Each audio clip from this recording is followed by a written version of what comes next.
The warehouse didn't burn by accident. Somebody planned it. Somebody paid for it.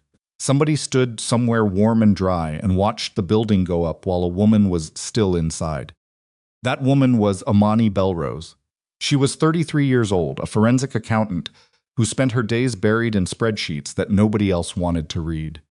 She was plus-size black and quiet in the way that offices train certain people to be quiet, the kind of quiet that comes from years of being talked over, looked past, and efficiently forgotten. She had gone to that warehouse alone. No backup, no authorization. No one who knew where she was. And when the fire started, she ran. She made it out. Barely. Now ask yourself something honest. If you discovered something that powerful people wanted buried, if you were standing alone in a burning building with the proof, who would you call? Imani had one number memorized, 1. And it belonged to the man whose empire she had spent 7 months quietly dismantling from the inside. This kind of story grips you, the ones where the person everyone ignored turns out to be the most dangerous one in the room. Subscribe to this channel right now and follow every part of this story through to the end. Hit the like button and drop a comment telling me the city and country where you're watching from. I want to see how far this story travels. Don't go anywhere. Part 1 starts right now. The call came in at 2:47 in the morning. Seo Do-yun was not asleep. Men who ran what he ran did not sleep the way other people slept. He kept odd hours, moved through his penthouse office in silence, reviewed numbers and communications and quiet reports from people scattered across Chicago who owed him their continued breathing. Sleep was something that happened to him in intervals, like a system rebooting between operations. His private line rang, not the business line, not the line his executives used. Private line, which had maybe 11 numbers saved to it, and which had not rung unexpectedly in over 2 years. He looked at the screen. Unknown number. Do-yun let it ring once more before he picked up. The voice on the other end was female, low, controlled. But he could hear something underneath the control, not panic exactly, but the specific quality of someone who had been frightened very recently and was working extremely hard not to sound like it. This is Imani Bellrose. I work in your finance department. Forensic accounting, 3rd floor. I know you probably don't. I know who you are, Do-yun said. A pause. Short. Like she hadn't expected that. I'm at the 11th District Police Station. Downtown. They have me on trespassing. My phone was confiscated. I borrowed someone else's. I only had a few numbers memorized, and another pause. Longer this time. I didn't know who else to call. Do-yun was already standing. Are you hurt? She hesitated just a half-second too long. My hand. There was a fire. I got out, but my hand got burned. Bandaged. I'm okay. He was already moving toward the closet. Don't say anything else to anyone in that building, he said. Down. I'll be there in 20 minutes. He hung up before she could respond. His driver, Park Sung-gil, had worked for Do-yun for 9 years and had learned very quickly not to ask questions when Do-yun came down from the penthouse at unusual hours wearing his coat, and his particular expression, the one that meant something, shifted. And the rest of the world was simply waiting to find out how. Car moved through Chicago's wet streets. It had been raining for hours, the kind of steady rain that makes the city look like it's melting at the edges. Do-yun sat in the back and thought about Imani Bellrose. He did know her. He made a point of knowing everyone who worked directly with Har-Yun's financial infrastructure, even the quiet ones, especially the quiet ones. She had been with the company for just over 3 years. Forensic accounting. She came in early, left late, took lunch at her desk. Her work was clean, meticulous. The kind of clean that took either obsessive attention or genuine talent, and in his experience, the two weren't always the same thing. Her direct supervisors had given her adequate reviews. Nothing exceptional. The word they tended to use was thorough. He had never spoken to her at length. In 3 years, their interactions had consisted of elevator nods and one brief exchange at a department review meeting where she had quietly flagged a discrepancy in a freight invoice that turned out to save the company roughly $200,000. She had mentioned it in passing, without drama, the way someone might mention that a door had been left open. He had noticed that. He noticed things. What he hadn't noticed was what she had apparently been doing for the past several months. Splitting. The 11th District Precinct on South Michigan was the kind of building that smelled like industrial cleaner and old coffee and the accumulated exhaustion of everyone who had ever passed through it. The fluorescent lights did nobody any favors. Imani was sitting on a bench near the booking area when Do-yun walked in. She was wearing a gray coat that had dark staining along the left sleeve and hem. Her right hand was wrapped in white gauze, slightly pink at the palm. Her hair was pulled back unevenly, like she'd done it in a hurry in the dark. There was a streak of ash along her left cheekbone that she either hadn't noticed or hadn't cared to remove. She looked up when he came through the door. Whatever she'd expected, it wasn't this. Splitting. He could see it in her face, the momentary recalibration, like a person just to something that didn't quite match the picture they'd built in their head. Do-yun was not what most people expected when they imagined him. He was tall and lean and moved quietly, and the only thing genuinely frightening about his appearance at first glance was how completely unhurried he was at all times. He crossed the room. She stood up. "Mr. Seo, sit down," he said. Not unkindly. "You don't have to stand." She sat back down. He sat beside her on the bench, which he was fairly certain had never happened to her before the company's principal owner sitting beside her on a police station bench at 3 in the morning. He could see her recalibrating again. "Tell me what happened," he said. "Short version. We'll do the long version in the car." She took a breath. "The off-site archive warehouse on West Kinsey. I was inside going through the physical records, storage in the subsidiary freight section. Someone locked the exits and set fire to the loading bay. I broke a window getting out. The fire department came. The police came. They brought me in on a trespassing charge because I didn't have authorization documents on me. They were inside the building." Do-yun looked at her hand. "You broke the window with your hand." The latch was melted. He let that sit for a moment. "What were you looking for in that warehouse?" She looked at him directly. She had steady eyes, dark brown, very alert, the kind of eyes that had been paying attention for a long time. "Evidence," she said, "of something I've been looking into for about 7 months. On your own. On my own. Without telling anyone." Without telling anyone. He looked at her for a moment. "All right," he said. "Let's get you out of here." The bail processing took 40 minutes. Do-yun handled it without urgency, speaking to the desk sergeant with the flat, pleasant courtesy of someone who found bureaucratic delay mildly amusing. His attorneys appeared via phone call and resolved the trespassing question in approximately 8 minutes. Imani sat and watched the whole thing with the careful attention of someone storing information. When they finally walked out into the rain, she stopped on the precinct steps and just stood there for a moment. The rain hit her upturned face, and she closed her eyes briefly and breathed, and for just that 1 second, she looked like exactly what she was. A woman who had been inside a burning building several hours ago and was only now beginning to process it. Then she opened her eyes and walked down the steps towards the car. Do-yun said nothing. He filed it away. The rain turned the city into something impressionistic. Blurred lights and wet pavement and the deep hum of empty streets. Do-yun sat across from Imani in the back of the car as it moved north toward the river, and he waited. She had the smoke-stained coat folded in her lap. Her bandaged hand rested on top of it, fingers slightly curled. She was looking out the window. 7 months, he said. She turned from the window. Start at the beginning, he said. Take as long as you need. We're not in a hurry. She looked at him for a moment like she was deciding something.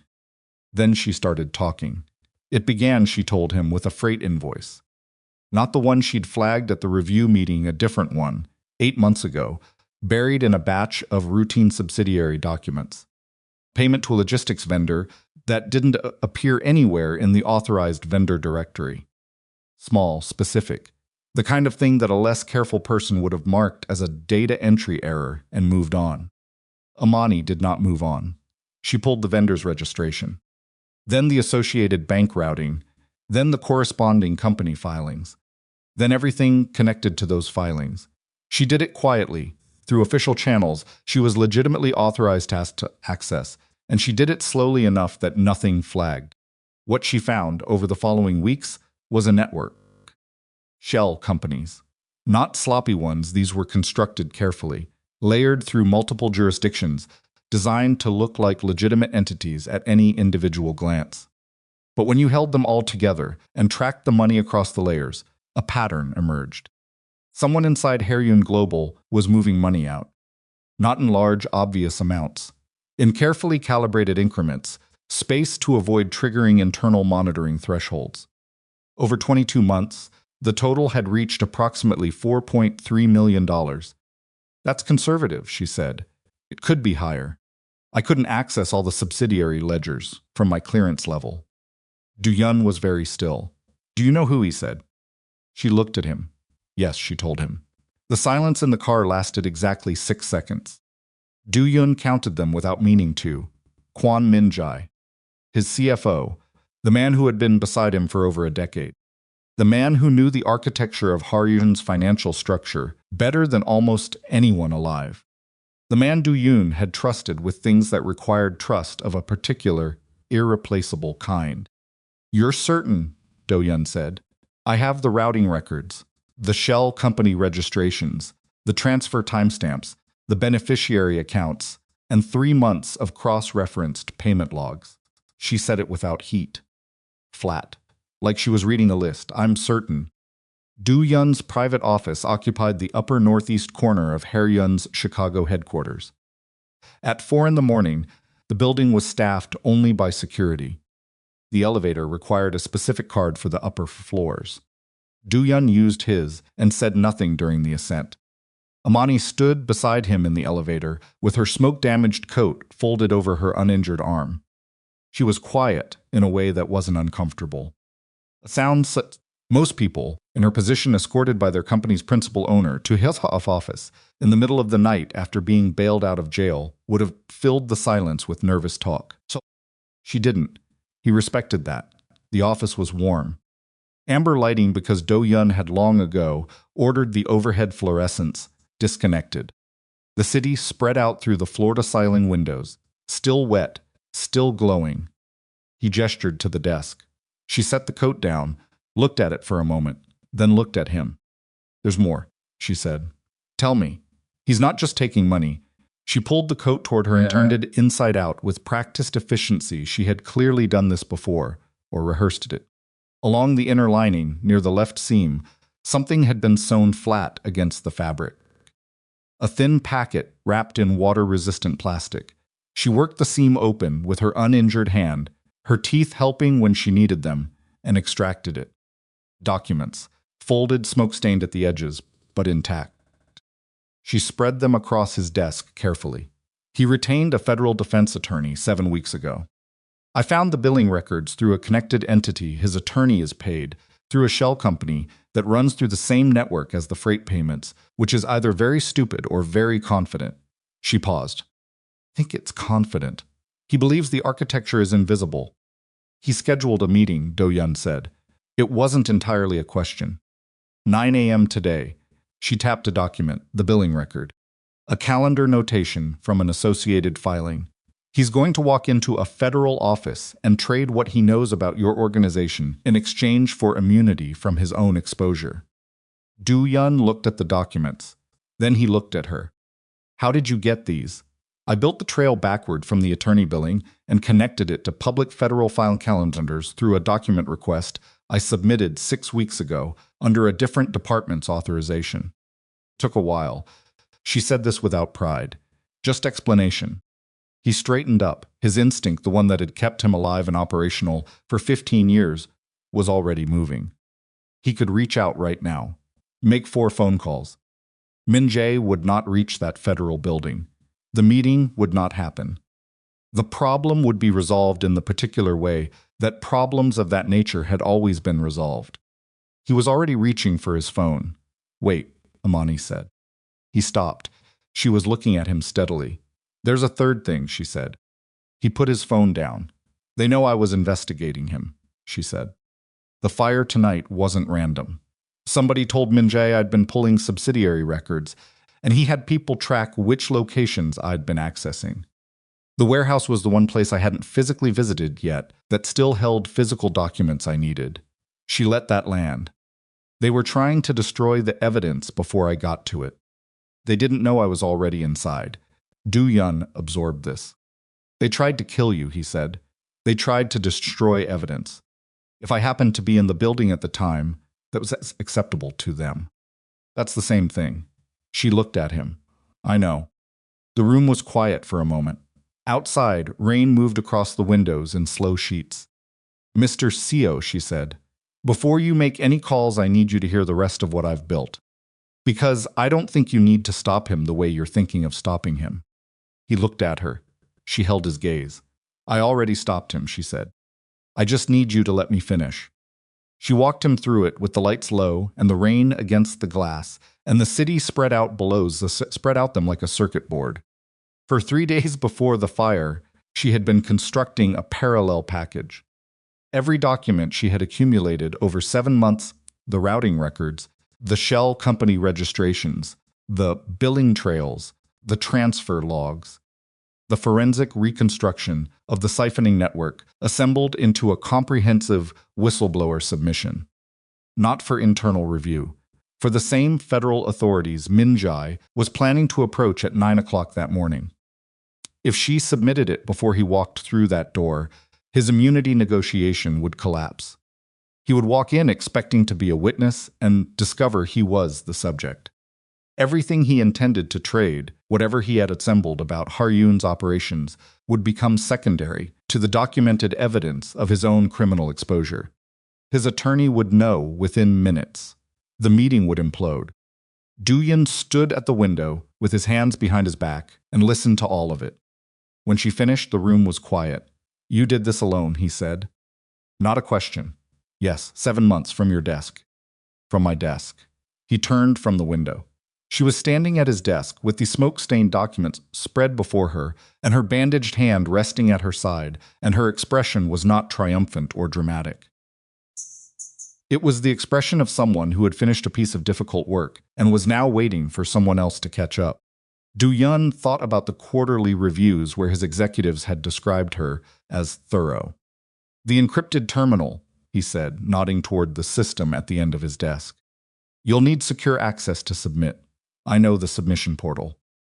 I've been logged into the monitoring interface for 2 weeks. He almost smiled at that. He sat down in the chair across from the terminal and watched her settle in front of the screen. She moved through the portal with the particular confidence of someone who had rehearsed this exact sequence many times in her head. No hesitation, no second guessing. She stopped with her hand over the keyboard.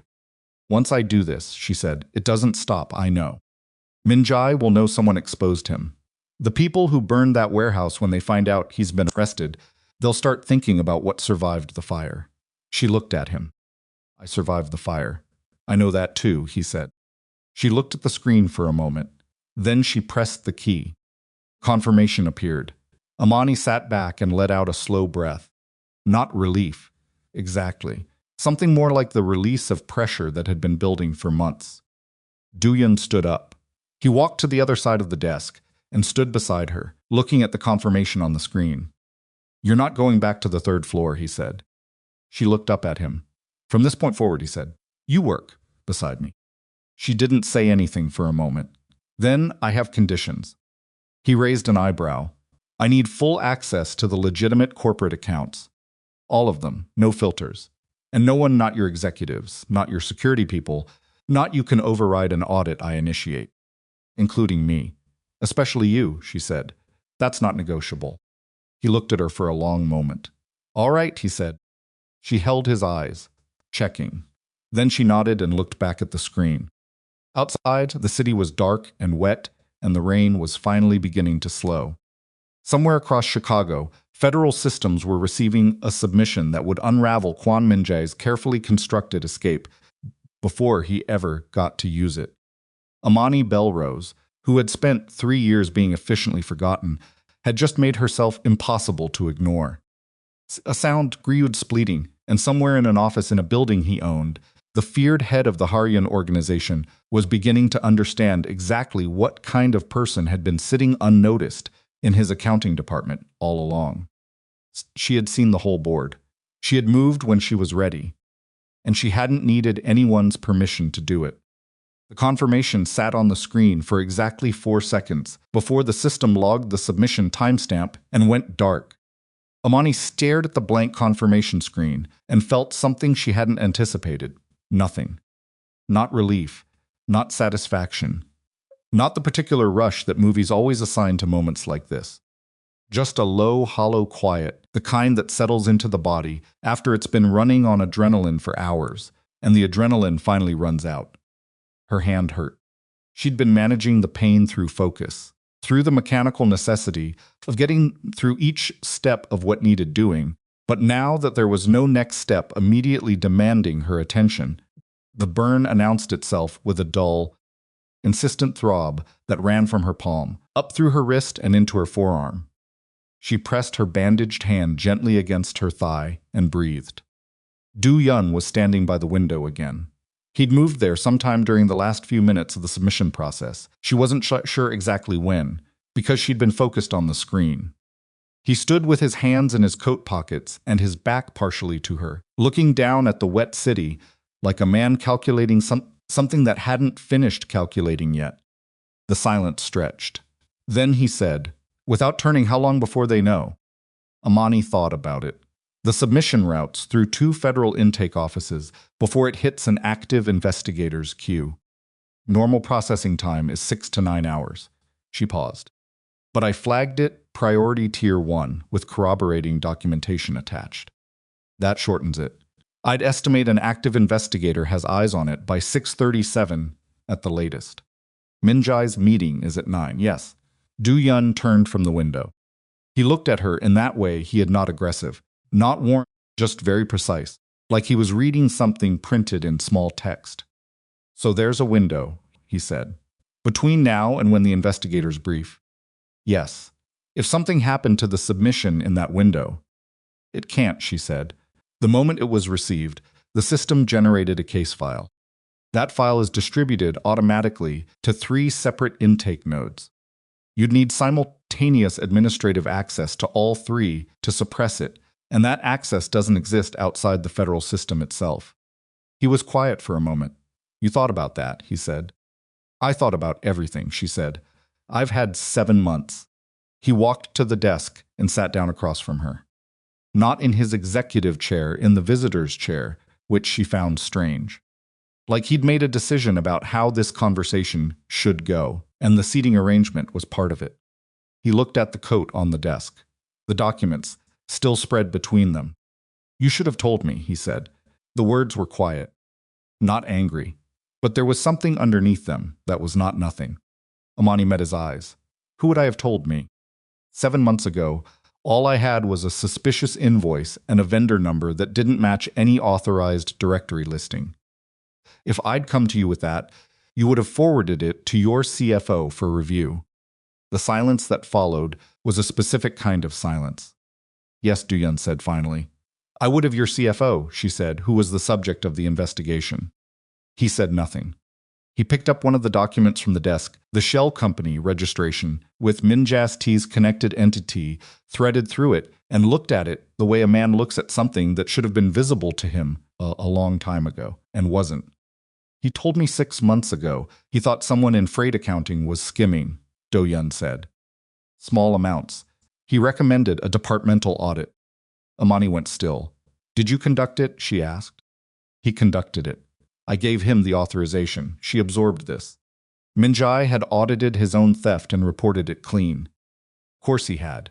And the recommendation to audit had been cover. If anyone later found evidence of the siphoning, Minjai could point to his own audit as proof he'd tried to find it.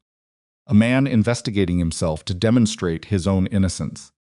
"Did his audit flag anything in forensic accounting?" she asked. "No. Did it flag me specifically?" A pause. Fractional. But she caught it. "There was a note," Do-yun said carefully, "about a junior accountant who had been accessing subsidiary records outside her normal scope. It was characterized as probable scope creep, overzealous. He recommended a quiet conversation with her department head." Imani looked at him. "Did that conversation happen?" "I don't know. I passed the recommendation down, She looked away from him. Out the window, the rain had slowed to a thin mist. So Min Jae had known. Not exactly what she had, not the full picture, but he'd known someone was pulling threads. He'd tried to cover it through official channels, first flagged the behavior as benign, get it handled quietly, make the thread puller feel watched and pull back. When that hadn't worked, the next step had been the warehouse. She had been flagged in his own audit, and nobody had told her. How long ago was that audit, she asked. 4 months. She thought about the last 4 months, thought about whether anything had changed in how people spoke to her, whether files had been slower to arrive, whether access requests had been routed differently. She'd been careful. She'd been very careful. But 4 months ago is when she had started locking her personal notes in an encrypted offline drive instead of the company system. She hadn't known why she'd done it at the time. Instinct. The same instinct that had kept her alive in a burning building tonight. The department head conversation, she said. Do you know if anyone actually spoke to me? You tell me, he said. She thought, no, nobody said anything. He nodded slowly. Then whoever received the recommendation either didn't follow through or decided it wasn't worth pursuing. Or Imani said, they told Min Jae it was handled and didn't do it because actually pulling me in would have created documentation of the fact that someone had been looking at his accounts. And documentation of the accusation, documentation of the thing being accused. Do-yun sets the document down. He protected himself by not protecting himself, he said. He's careful, Imani said. He's been careful for 22 months. At 4:58 in the morning, Do-yun's phone rang. He looked at the screen. His head of security, a man named Baek Sung-ho, who operated out of an office on the building's second floor and who don't call unless it's necessary, was essentially his only standing instruction. Do-yun picked up. There's something you need to see, Baek said. I'm downstairs. Do-yun looked at Imani. Stay here. I'm not going anywhere, she said. She sounded almost amused by the idea. He rode the elevator down. Baek Sung-ho was a compact, weathered man in his late 40s who had the specific quality of stillness that comes from spending years learning not to react visibly to things that would make other people react visibly. He was standing in the building lobby with a tablet in his hand, and his jaw set in a way that meant whatever was on the tablet was not a small problem. He handed Do-yun the tablet without preamble. Security footage. External cameras on the West Kinsey warehouse. The timestamp read 4 hours ago, just before midnight. The footage showed a van parked half a block from the building. 2 figures on foot, moving along the building's west side. Then, at 11:47 p.m., the loading bay. The fire started at 11:52. We pulled it from the backup server, Baek said. The primary camera system was cut. Someone knew the camera positions. Do-yun watched the footage run again. The van, he said, registered to a shell company. We're running the registration. You won't find anything useful. No, Baek agreed, but I recognized one of the figures. Do-yun looked up from the tablet. Baek reached over and paused the footage at 11:49, then zoomed. The image quality degraded but held enough detail. A man near the building's emergency exit panel, working at the lock mechanism. Big, broad-shouldered, moving with the practiced ease of someone who had done this specific thing before. Ryu Changmin, Baek said. Do-yun looked at the frozen image for a long moment.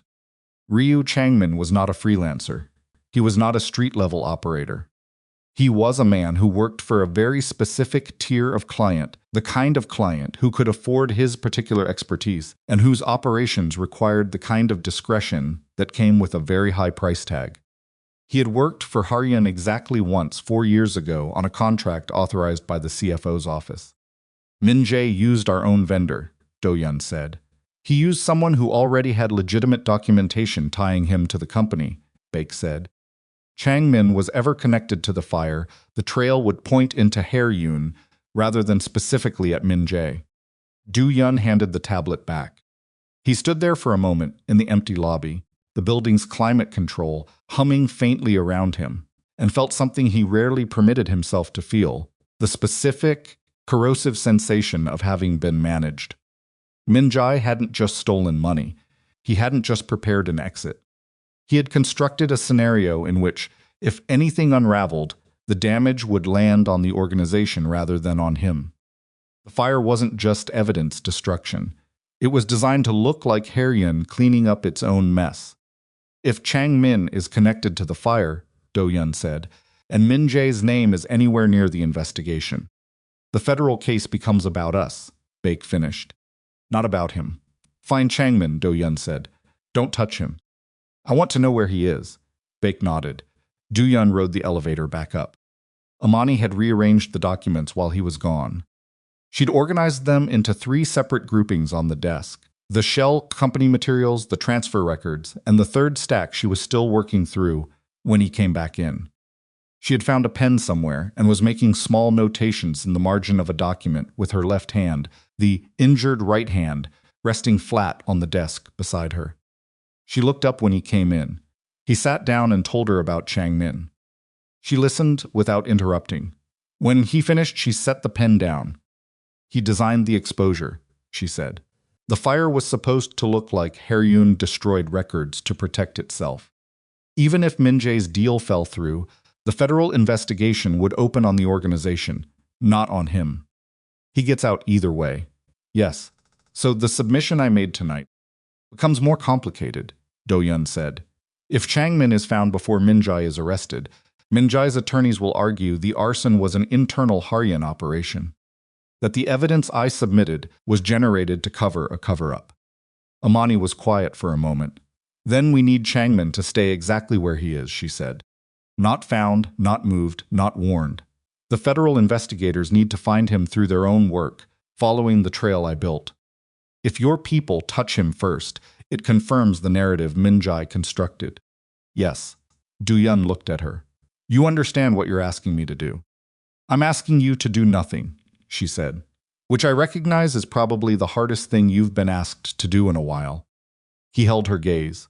There was something direct about her, not confrontational, but deeply unbothered by the weight of his attention. Most people in his employ, when he looked at them with his full attention, found somewhere else to look. She didn't. If the federal investigators don't get to Chang Min quickly enough, he said, and he disappears. He won't disappear, she said. I already submitted his prior contract documentation with the whistleblower package. The investigators have his real name, his last known address, and his connection to the warehouse's security configuration through the legitimate vendor file he submitted 4 years ago. She paused. He's already in the system. He just doesn't know it yet. Do-yun sat back. The thing he was beginning to understand about Imani Bellrose, the thing that was arriving slowly, in pieces, the way large truths sometimes did, was that she didn't think 3 steps ahead. The way tacticians thought 3 steps ahead. She thought through the entire sequence at once, from the first move to the last consequence, before she took any action at all. The whistleblower package hadn't been assembled in response to tonight. It had been ready before tonight. She'd been waiting for the right moment to submit it, and the fire had given her that moment, not because it forced her hand, but because it told her Min Jae was ready to move. You used the fire, he said. She looked at him steadily. He burned down a building with me inside it. I used what I had. At 6:15 in the morning, the building's executive floor began its slow transition from night operations to early morning. A cleaning crew worked the hallways outside. The coffee machine in the executive kitchen activated on its timer. Somewhere below, a security rotation changed shifts. Imani had not slept. She did not appear to be especially troubled by this. She had moved from the desk to the long conference table along the east wall, spreading documents in a wider arrangement, and she worked through them with the methodical intensity of someone who was on her 3rd hour of a task she found genuinely interesting. Do-yun had made 2 calls, brief and careful. Then he brought 2 cups of coffee from the kitchen black for himself. He'd had to ask about her preference and set hers beside her without interrupting whatever she was doing. She said thank you without looking up. He sat down at the far end of the table and drank his coffee and watched her work. She caught him watching. There are 4 other accounts I need access to before I can close the reconstruction, she said. 3 freight subsidiaries and the holding entity that manages the Haryun reinsurance portfolio. Can you authorize that access from here? In the morning. It is the morning, he looked at her. It's 6:15, she said. The office system will register any access request made after 6 a.m. as a business hours request. Your authorization won't flag. He pulled up the executive access terminal and granted it. The whole process took 4 minutes. She was already in the subsidiary interface before he set the tablet down. He watched her move through account structures, the way a musician moves through something practiced, not thinking about the individual notes, operating at a level above them, seeing the shape. You like this, he said. She glanced up briefly. The work, he said. Not this situation, the work itself. She looked back at the screen. Numbers don't lie to you, she said. People lie. Systems can be manipulated, but the math underneath it, if you follow it far enough, it always tells you the truth. A pause. I find that comforting. Most people find that tedious. Most people aren't looking for the truth. They're looking for confirmation. At 7:40 in the morning, Do-yun's phone buzzed with a message from Baek. Chang Min had been located. He was at an address in Bridgeport, a property registered to one of Suchel's entities from Min Jai's network. He was not alone, 2 other individuals on the premises, neither with clean records. Do-yun stared at the message for a moment. Imani across the table looked up.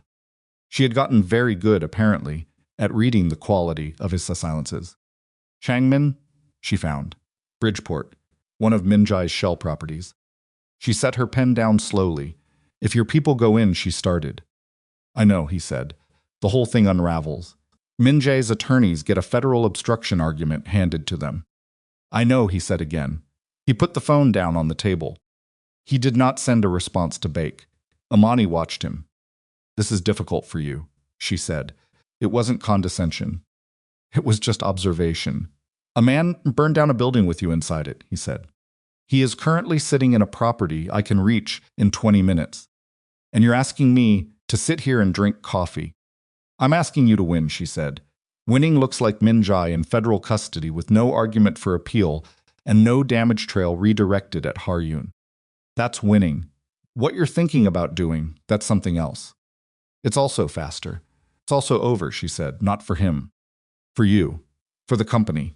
The moment you move on Changmin outside a federal process, you've handed Min Jae exactly the story he spent 22 months constructing. Har-yun becomes the story. You become the story. She paused. And everything I built for the last 7 months becomes the evidence against you. The room was very quiet. Do-yun picked up his phone. He sent Baek a single message, stand down, maintain surveillance. Report any movement. He set the phone face down on the table. Imani looked at him for a moment. Then she picked up her pen. At 8:14 in the morning, Min Jai's private cell phone attempted to reach a number registered to one of his shell entities. The call failed. The account had been frozen as a result of the federal intake process that had begun moving through the system since just before 7. He tried 2 more numbers. Both went dead. This information reached Imani through a monitoring alert she had set up 6 weeks earlier on the shell entity accounts, routed to an anonymous inbox she was now accessing through Do-yun's encrypted terminal. She read the alert, looked at the timestamp, and looked at the clock on the wall. 8:14 a.m. Min Jai's meeting was in 46 minutes. He knows something is wrong, she said. Do-yun looked up. His accounts are frozen. He's tried to reach his people and can't. He's sitting somewhere right now, trying to figure out what happened and whether he can still make the 9 o'clock meeting. She leaned back in her chair. He's going to make the meeting. He has to. It's the only play he has left. Unless he runs. He won't run. His attorney will tell him running destroys any remaining immunity argument. The only way he comes out of this with any leverage at all is if he walks into that federal office at 9 and tells them he's there to cooperate. She looked at the monitoring alert again. He'll decide that whatever is wrong with his accounts is a technical problem, that the fire worked, that there's no evidence. He'll tell himself that, and he'll walk in. And then she looked at him. And then it's over, she said. But she said it with the flat certainty of someone describing a math result, not the satisfaction of someone who had won something. There was a difference, and Do-yun heard it.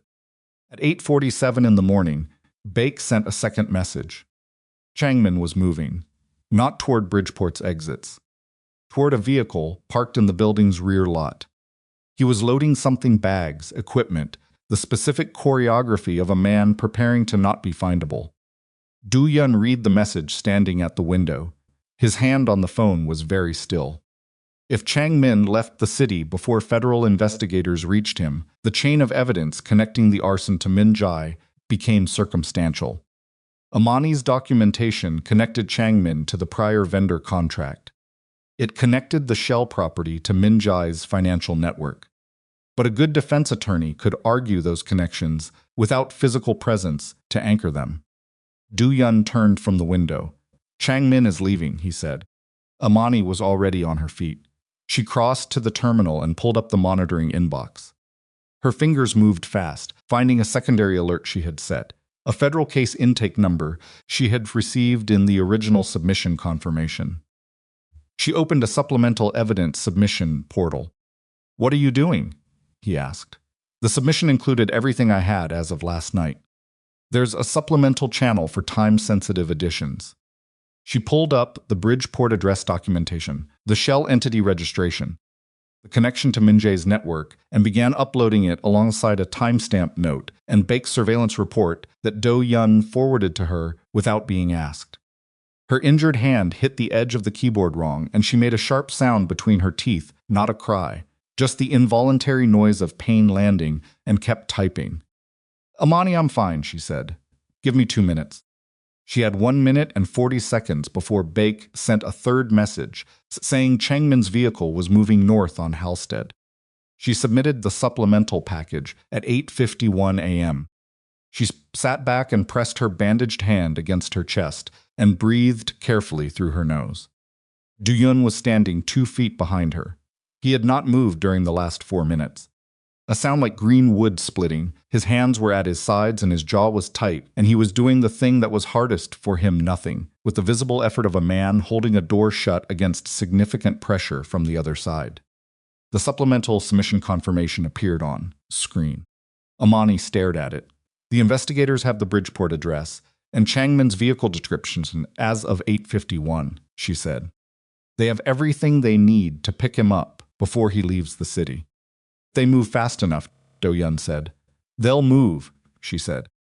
"Case flag I set on the primary submission triggers an escalation protocol when supplemental materials arrive within a 12-hour window.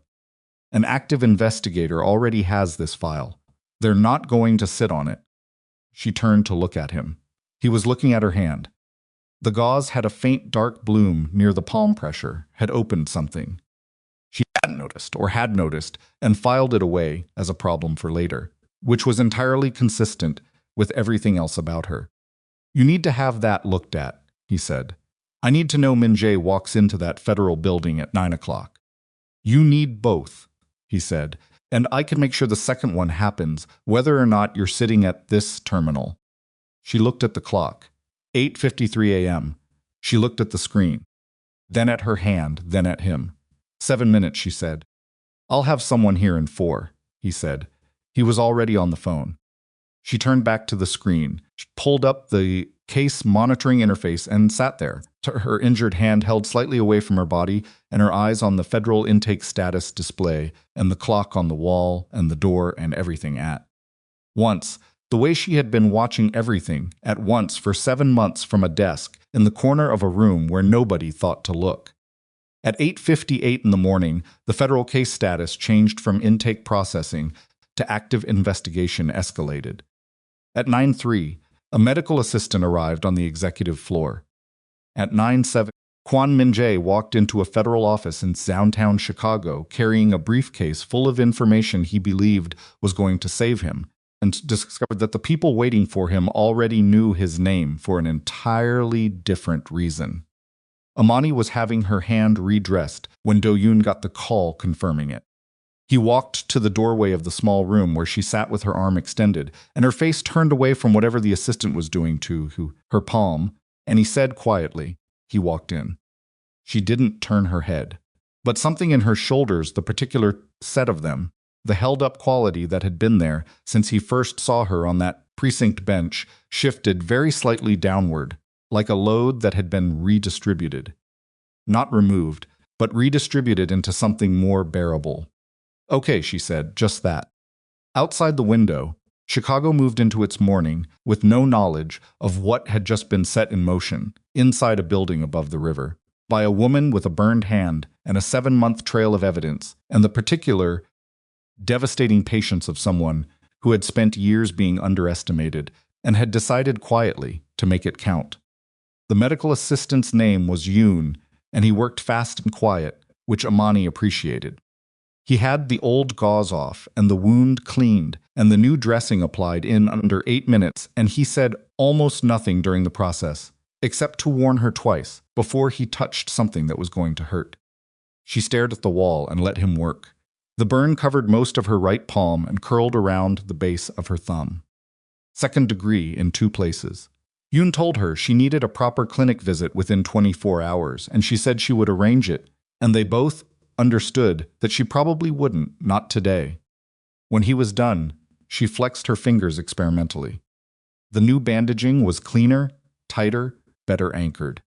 The pain was still there but organized now, manageable, the kind of pain you could put in a box and set aside if you had other things requiring your attention.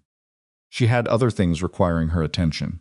Do-yun was in the main office on a call. She could hear in fragments through the half-open door. His voice was level and controlled, the way it always was, but there was a quality underneath it that she was beginning to learn to read a certain flatness that appeared when he was working to keep something from surfacing. She thanked Yoon. He packed his kit and left. She sat alone in the small side room for a moment. The window faced east, and the morning light was coming in, low and cold and honest, the kind of light that showed everything without flattery. She looked at her bandaged hand. Then she stood up and went back to work. The case monitoring interface showed active escalated, which was what it had shown since 8:58. Below that, a secondary notation had appeared at 9:11, supplemental materials received integrated, which meant the Bridgeport address and Changmin's vehicle information were now part of the active file. What it didn't show was what was happening inside that federal building on West Madison where Kwon Min-jae had walked in at 9/7 with his briefcase and his rehearsed position and his attorney beside him, and whatever combination of confidence and damage control he'd assembled during the 45 minutes since his accounts went dead. She couldn't see inside that room. That was the part she hadn't been able to architect. Everything up to the door she'd controlled. What happened past it was someone else's process. She pulled up the subsidiary account interface and went back to the 4 accounts she hadn't finished. If she was going to sit here and wait, she was going to do something useful while she waited. Do-yun came in at 9:24. He looked at the screen, then at her. "You're working," he said. "I'm waiting," she said. "This is what I do while I wait." He sat down across the table. He looked like a man who had been awake all night and would not be acknowledging that fact. His coat was off. His collar was open one button. She wasn't sure when that had changed. He had the particular stillness of someone running on will rather than energy. "Bake has eyes on Changmin's vehicle," he said. "He took 94 North, got off at Fullerton, and is currently parked outside a storage facility in Lincoln Park." She looked up. "He's not running," she said. "Doesn't look like it.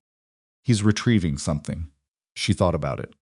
Something he left at a separate location. Something that wasn't at the Bridgeport property. What would he need to retrieve? Leverage, she said. Changmin is a contractor. He burns buildings for money.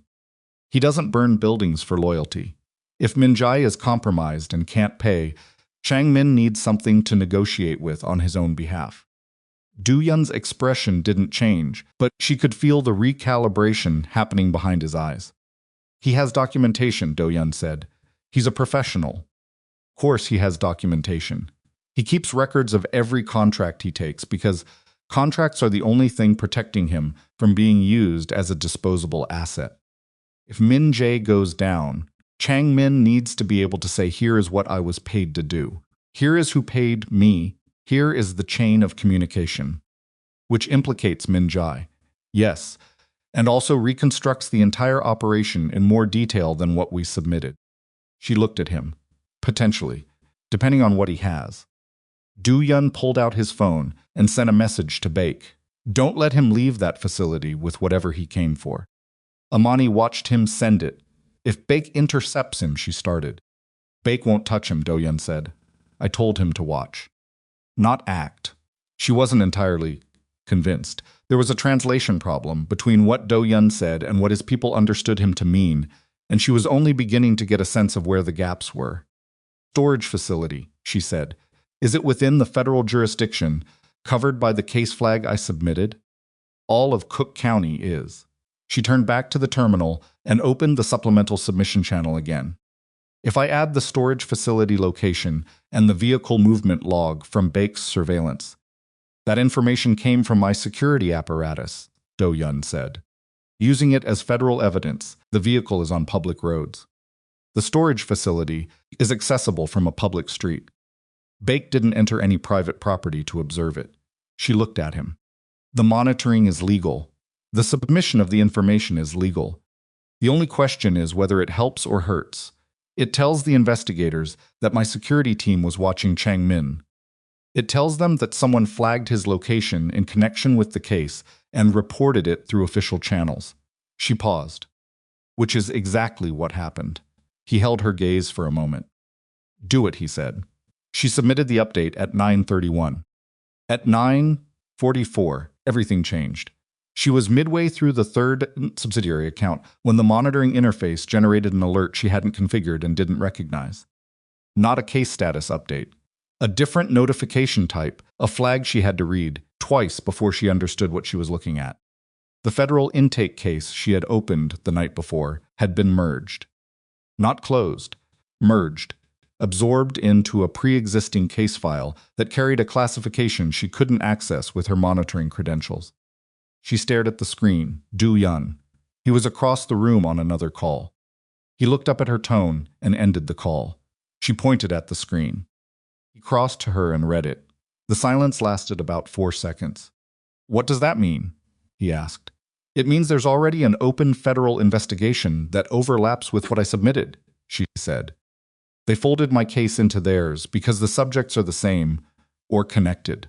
She was thinking fast, pulling implications. The classification I can't read, that's a higher-tier federal case. Not standard financial crimes. Something with broader scope. How broad? I don't know. My monitoring access is tied to the submission I made. The merged case is above my clearance. He pulled out his phone. Don't, she said. He looked at her. Whoever you're thinking of calling, if they have any connection to Har-yun, any connection at all, and federal investigators are monitoring that pre-existing case. He put the phone back in his pocket. She looked at the screen. The merge notification sat there with its unreadable classification code and told her nothing useful, except that something larger was in motion, something that had been in motion before she ever submitted her package. And she had just walked, her carefully constructed evidence, into the middle of it without knowing the terrain. Min-jae, she said slowly, if there's already a federal investigation with a higher classification, Min-jae might not have been the only one they were watching. Do-yun said nothing. How long has Har-yun been under federal monitoring? She said. That's not something I would know. That's not an answer. No, he said. It's not. She turned in her chair to face him fully. If there's an existing investigation into Har-yun's operations, a real one, higher tier than my submission doesn't just expose Min-jae's embezzlement. It opens a door into the broader financial architecture I've been reconstructing. Every subsidiary account, every shell connection, every routing record I built into that package. She stopped. I handed them a map. The air in the room changed. Do-yun's expression was very still. Of what? He said quietly. Of everything I could reach from my clearance level, she said. The legitimate subsidiaries, the freight divisions, the holding structures. I documented the full network to prove Min-jae's siphoning.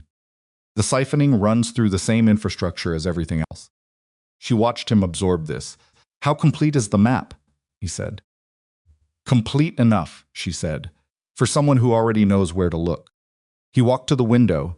She watched his back and tried to read his shoulders the way he'd been reading hers all morning.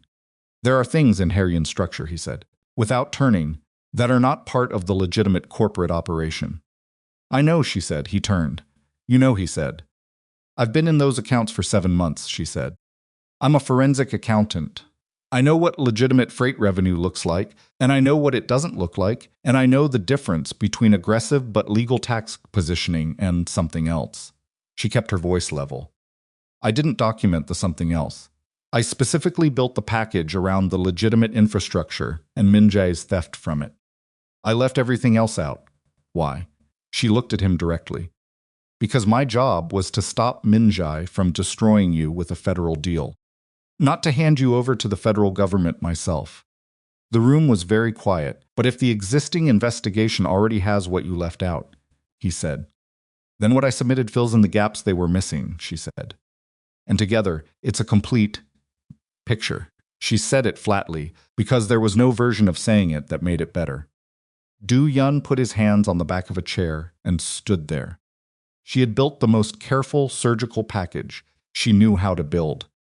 She had excluded everything she couldn't defend, documented only what was clean, constructed an evidentiary architecture specifically designed to land on Min Jae and stop there. And she had submitted it into the middle of an investigation she hadn't known existed. How bad, she said. He looked at her. Be honest with me, she said. Right now, how bad is the exposure on the non-legitimate side? A long moment. Significant, he said. Defines significant. Enough that a complete picture, the map you described, combined with what they already have, would support a federal racketeering case. She breathed out slowly through her nose. Rico, she said. Yes. She turned back to the screen. She had saved him from Min Jae. She had potentially delivered him to something worse. At 10:08 in the morning, Baek sent a message that arrived on Do-yun's phone and which Do-yun read and then held out to Imani without a word. She read it. Changmin had left the storage facility with a hard-sided case. He had not gone back to the vehicle. He had walked to the facility's office and used the landline to make a call. Baek didn't have the call's recipient. But the duration was 4 minutes and 14 seconds, and after it ended, Changmin sat in the facility office for 11 minutes without moving before walking back out and driving south on Halsted. He wasn't driving toward federal property. He was driving toward Har-Yoon's headquarters. Imani set the phone down on the table. He's coming here, she said. Yes, he's not running. He's not going to the federal building. He made a call, and then he came here, she thought. Someone told him to come here. Someone he trusts enough to change his plan on a phone call. Do-yun was already on his phone to Baek. She stood up from the table. Who did he call? She said. Baek doesn't have the number. Who inside this building does Changmin have a relationship with? She was moving now, pulling up the vendor file she'd accessed earlier, Changmin's original contract documentation from 4 years ago. The contract was authorized by the CFO's office. That's Min Jae. But contracts at that level require a secondary authorization. Who co-signed? She found the file. She found the co-signature. She looked at the name for a long moment. She read it again. Then she looked at Do-yun. Who is Park Dae-jung to you? She said. Do-yun went completely still. He's my head of corporate operations, he said. He's been with Har-Yoon for 16 years. He co-signed Changmin's original contract. Min Jae needed a secondary authorization. Dae-jung handled those routinely. Do-yun, she held his gaze. Dae-jung co-signed the contract 4 years ago. And Changmin just made a 4-minute phone call from a storage facility before changing his plan and driving to this building. The silence was total. She watched it land. Watched the specific, devastating reconfiguration that happened in his expression, not panic, not fury, something more fundamental than either. The particular quality of a man, discovering that the thing he thought was external was in fact internal, had always been internal, was structural. Jung, he said. Not a question. The word doing the work of a much longer sentence. If Dae-jung is connected to Changmin independently of Min Jae, she started. Then they knew about each other, Do-yun said, and they've been operating separately inside the same organization. He stopped. Min Jae's betrayal wasn't the whole picture. It may not even have been the primary picture, she said. She pulled up Dae-jung's authorization history and began running it against the routing records she had assembled over 7 months. Her fingers moved fast, the injured hand awkward but functional, and she was building the cross-reference in real time, and the numbers were already talking to her, already showing her shapes she recognized. How much access does Dae-jung have to the operational financial infrastructure? She asked. He oversees the corporate operations division. He has visibility into Do-yun stopped. She looked at him. He has administrative authorization on the reinsurance holding entity, Do-yun said. The reinsurance holding entity was one of the 4 accounts she'd requested access to that morning. One of the ones she hadn't finished reviewing. She pulled it up now and her stomach dropped in the particular way that it dropped when numbers showed her something she hadn't built into any of her projections. The reinsurance account had a secondary routing pathway that she had initially flagged as routine inter-subsidiary transfer protocol. It was not routine. It was a second siphoning network, running parallel to Minjai's, different shell architecture, different jurisdiction routing, different beneficiary chain, but the same fundamental mechanism. Older, she realized. Minjai's network had been running for 22 months. This one had been running for 37, and it was larger. She sat back. How much? Do-yun said. He was standing behind her, close enough to see the screen. She could feel him looking at the numbers the same way as she was looking at them, making the same calculations. From what I can see here, at least 9 million, she said. Possibly more. The outer subsidiaries connect to accounts I don't have access to. Dae-jung has been stealing from me for over 3 years. Someone has, she said carefully. The authorization trails connect to Dae-jung's credentials. That could be him or someone with access to his systems. It's him, Do-yun said. She didn't argue. She ran another query and found something that made the previous discoveries feel like a prologue. The shell entity at the outer ring of Dae-jung's network, the final destination before the money disappeared, had a registration address in Virginia. Not unusual in itself. Shell companies incorporated in Virginia were common. But this one had a registered agent whose name appeared in a public filing she cross-referenced through a federal corporate database. The registered agent was a law firm that specialized in one specific type of client. Federal witnesses. She stared at the screen. Dae-jung is also cooperating, she said. The words came out flat and quiet because there was no other way to say them. Do-yun came around the table and looked at the screen himself. She pointed at the law firm. They handle protected witness financial arrangements. They set up holding structures for federal witnesses who need to maintain assets under protection. This shell entity, the one at the end of Dae-jung's siphoning network, it's not a theft account. Protected asset arrangement.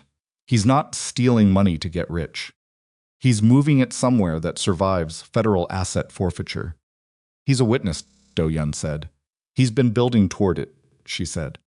The question is how long ago his cooperation started. Because if federal investigators have had an inside source inside Haryun for any significant period of time. She stopped. Do-yun finished it. Then the existing investigation I'm worried about isn't built on external surveillance. It's built on Dae-jung. The room felt smaller than it had 30 seconds ago. She thought about the case merge notification, the higher tier classification, the pre-existing investigation that had been running before she ever submitted her package. Dae-jung is their source, she said, has been for I can't tell exactly. The shell entity was established 26 months ago. So at minimum 2 years. 2 years, Do-yun said. 2 years of conversations in offices and conference rooms and vehicles. 2 years of operational decisions made with a federal source present. 2 years of Dae-jung, sitting across from Do-yun watching everything and reporting it through a law firm in Virginia. She turned in her chair. Changmin is driving here because Dae-jung told him to, she said. And Dae-jung told him to because Changmin has documentation that could expose Dae-jung's connection to the original contract authorization. Changmin doesn't know Dae-jung is a federal witness. He thinks he's coming to deliver leverage to someone who will pay for it. But Dae-jung can't let that documentation reach federal investigators before he controls the framing. Dae-jung wants the documentation, Do-yun said. Dae-jung wants it destroyed, she said. And Changmin is walking into this building to hand it to a federal witness who will either suppress it or use it to control Changmin directly. She stood up. When does Changmin arrive? She said. Do-yun checked his phone. Baek estimates 12 to 15 minutes. Where is Dae-jung right now? Do-yun made a call. 40 seconds. Then his office. 9th floor. He's been in the building since 7:30. She looked at the screen, at the reinsurance account, at the shell entity registered to the Virginia law firm, at 7 months of work that had successfully cornered one traitor and walked directly into a second. I need you to listen to me very carefully, she said. He looked at her. Everything I submitted to federal investigators this morning, everything in that package Dae-jung already knows about. Not because he saw it, but because he's been inside this organization for 2 years, and anything I had access to, he had access to first. The investigators working the pre-existing case are going to receive my submission and compare it to what Dae-jung has already told them, and they're going to find gaps. She paused. Gaps where the things I deliberately left out should be. They'll know the submission was incomplete. They'll know someone inside Haryun built a careful package that excluded certain material. And their source will tell them exactly what was excluded and why. She breathed. They're going to come here, Do-yun. Not for Min-jae. For you. My submission is the probable cause documentation they needed to move from surveillance to action. I gave it to them. The words sat in the air between them. She had not meant to do this.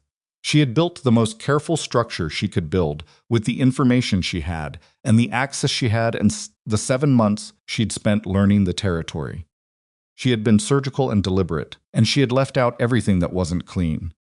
But she hadn't known about Dae-jung. She hadn't known there was a federal source inside the organization, building a parallel case for 2 years. She hadn't known that the investigation she was submitting evidence to was not a financial crimes inquiry, but a racketeering case with a protected insider, and that the carefully excised edges of her submission would be compared against Dae-jung's testimony, found to be exactly what they were. Omissions. How long do we have? Do-yun said.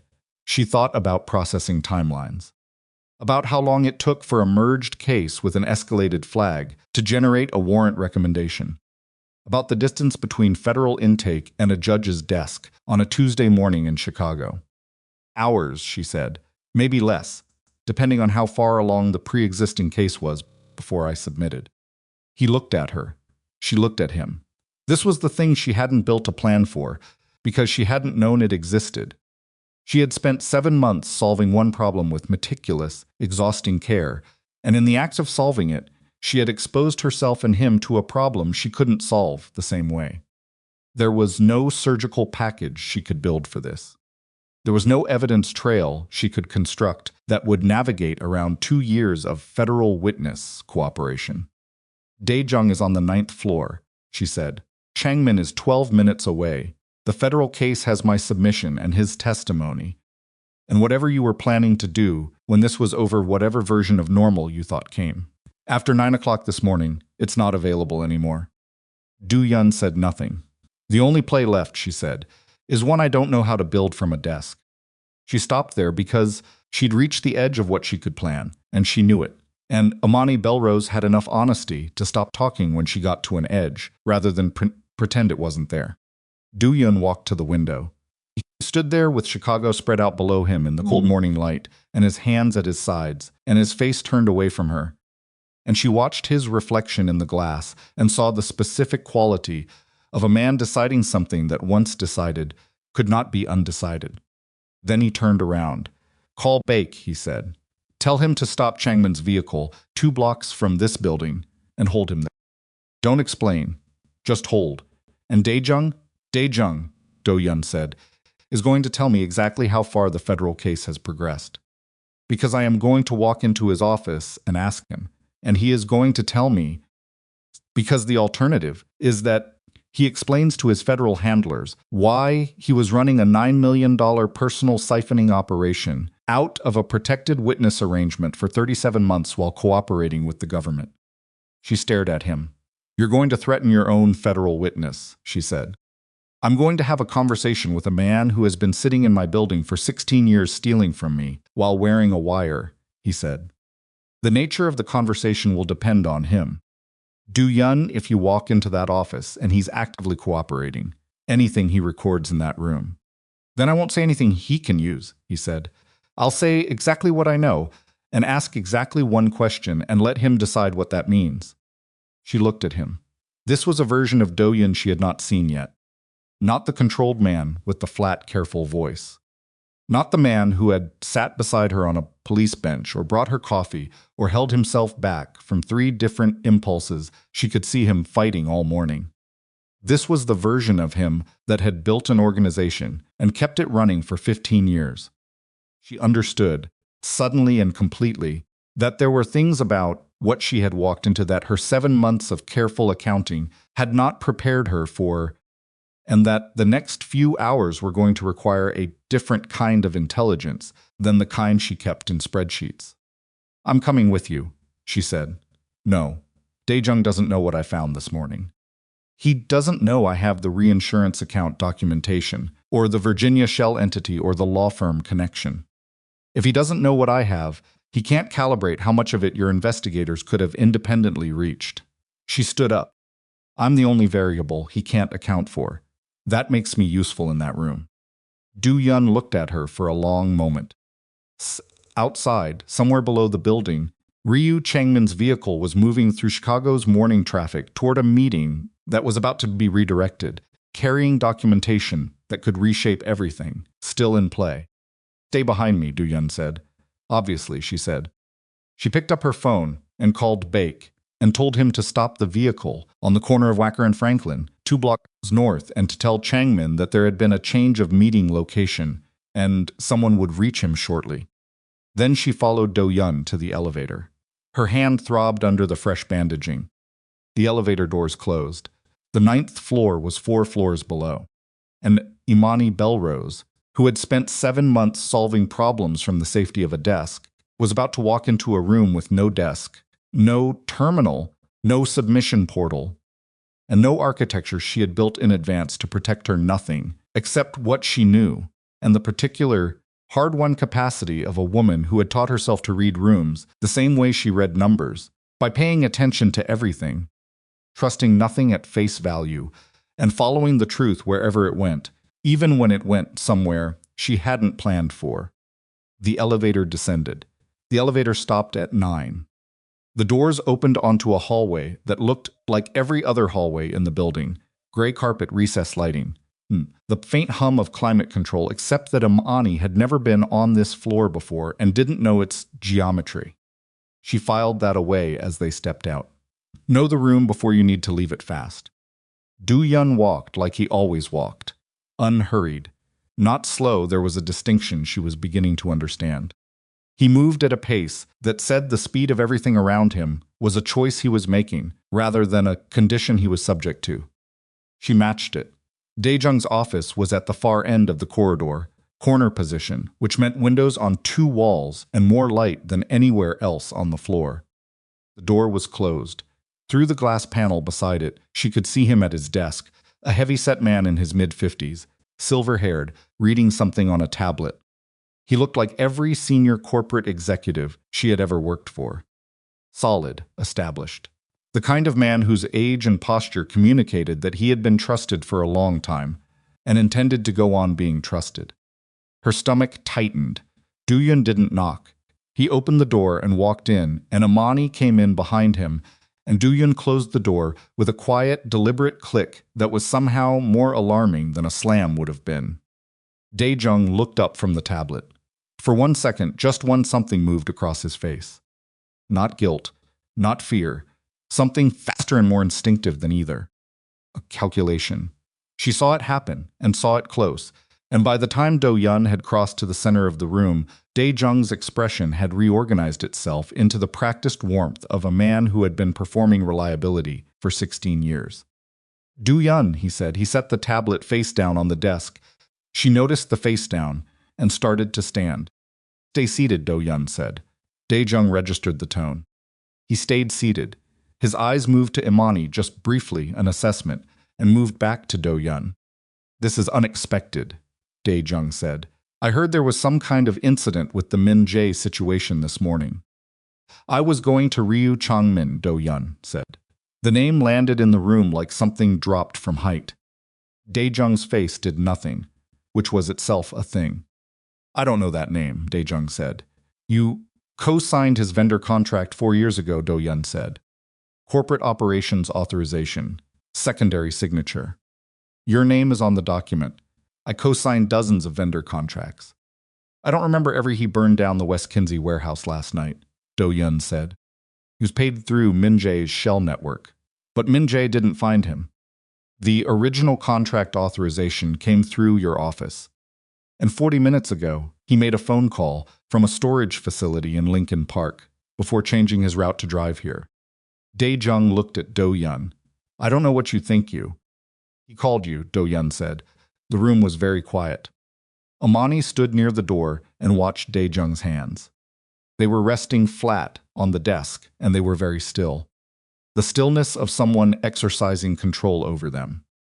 Do-yun, Dae-jung said, and his voice shifted register lower, less performative, the voice beneath the voice. Whatever you think you have, you need to think carefully about what you do with it. Very carefully.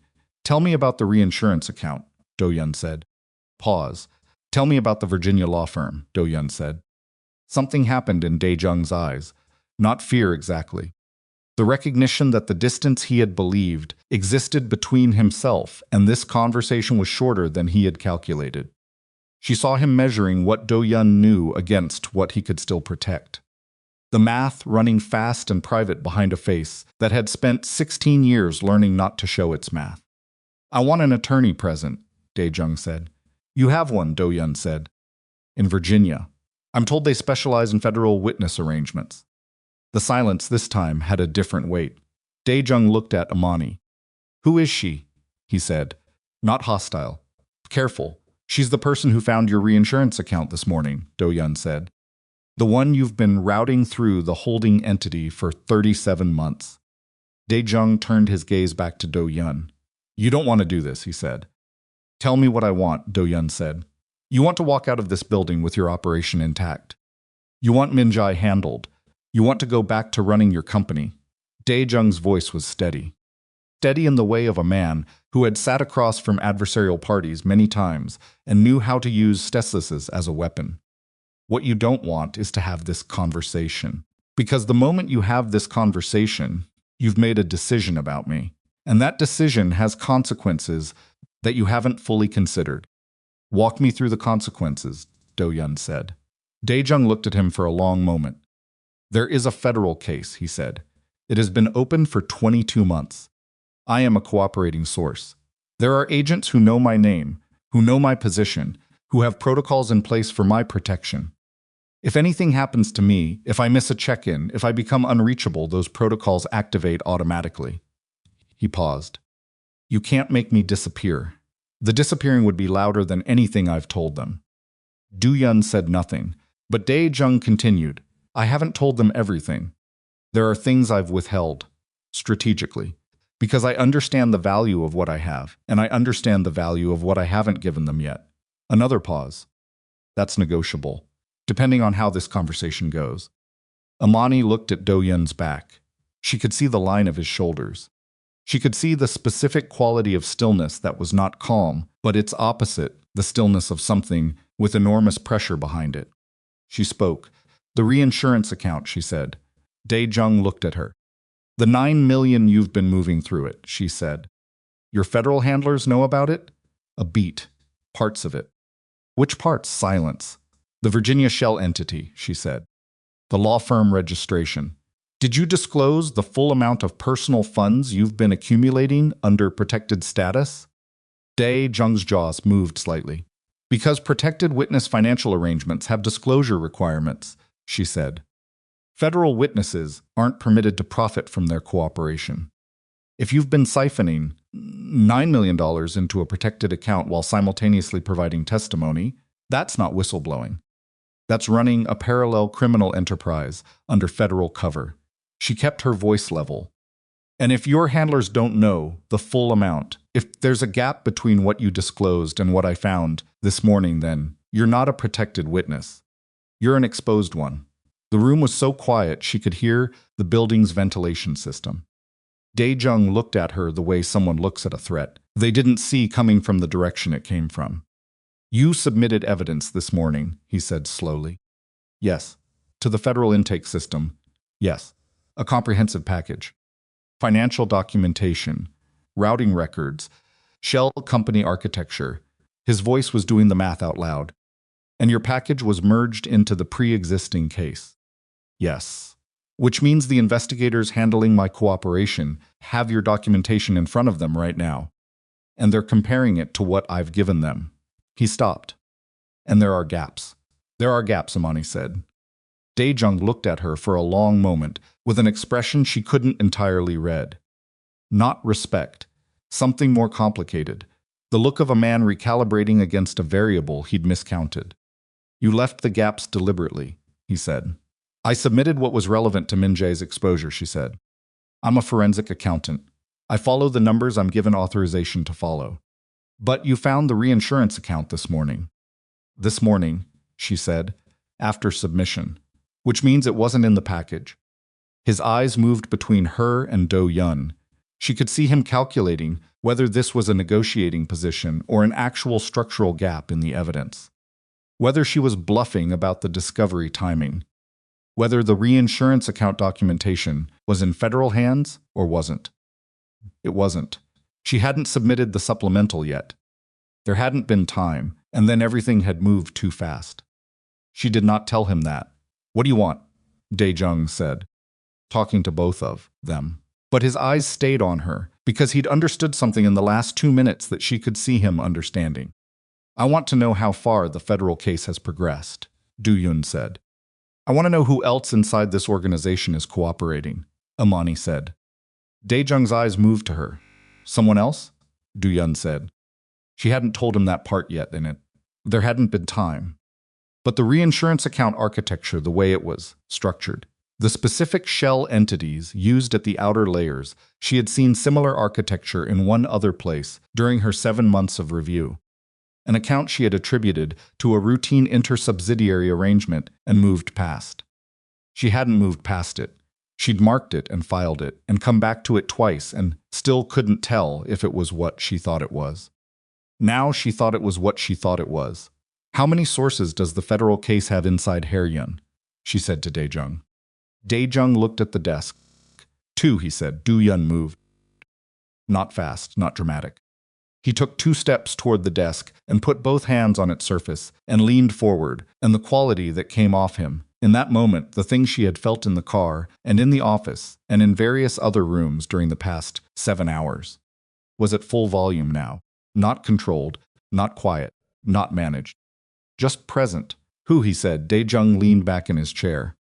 His hands were no longer flat on the desk. They were in his lap, and she could see from the angle of his arms that they were not entirely steady. Lee Byung-soo, he said. Deputy Director, Freight Division. He's been cooperating for 11 months. Do-yun straightened up. Imani ran the name through her memory. Lee Byung-soo. Freight Division. She had reviewed Freight Division accounts for 3 months straight. She knew his authorization signature. She had seen his name on internal communications dozens of times. She had never once looked at him as a variable. That's who Min-jae's people got the information from, she said. Not a question. About my investigation. The quarterly audit recommendation. Min-jae knew someone in forensic accounting was pulling subsidiary records. That information came from the Freight Division. Lee Byung-soo saw the access logs and told. She stopped. She thought about who Lee Byung-soo would report to if he was a federal cooperator. He wouldn't report to Dae-jung. Separate handlers, separate communication channels. Standard protocol for multiple sources inside the same organization, you kept them isolated so compromise of one didn't cascade. So Lee Byung-soo had seen her access logs and reported the anomalous activity to his federal handlers. And his federal handlers had what? Done nothing? Let the information sit? Or shared it with someone who wasn't supposed to have it? Your handlers, she said to Dae-jung, When Lee Byung-soo reported anomalous access activity in the subsidiary accounts 8 months ago, did that information reach your cooperation team? Dae-jung didn't answer. Did it reach Min-jae? She said. The silence was the answer. She worked through it fast. Federal cooperation cases sometimes leaked. Not through bad faith, through the complexity of managing multiple sources and ensuring each source's testimony was adequately corroborated, which required sharing certain operational details between handler teams. Lee Byung-soo reports anomalous account access. His handlers note it. The note circulates to corroborate ongoing investigation threads. Someone in the chain connects it to Min-jae's known concern about his exposure. The information reaches Min-jae not from inside Haeryun, but from inside the federal process. Min-jae had a federal contact, not a cooperation arrangement. Something smaller, dirtier, more transactional. Who is Min-jae paying inside the federal system? She said. I don't know, Dae-jung said. Estimate, she said. I said I don't know. You've been cooperating for 2 years. You know the topology of this case. You know who has visibility into what. Who would have had access to the Lee Byung-soo report and the means to relay it to Min-jae? You're asking me to speculate about federal personnel, Dae-jung said. I won't do that. You'll do it, Do-yun said, or we'll have a different conversation about the 9 million. Dae-jung's jaw tightened. There's a paralegal, he said finally. Third-party contractor who works document intake for the Organized Crime Division. His name is Shun.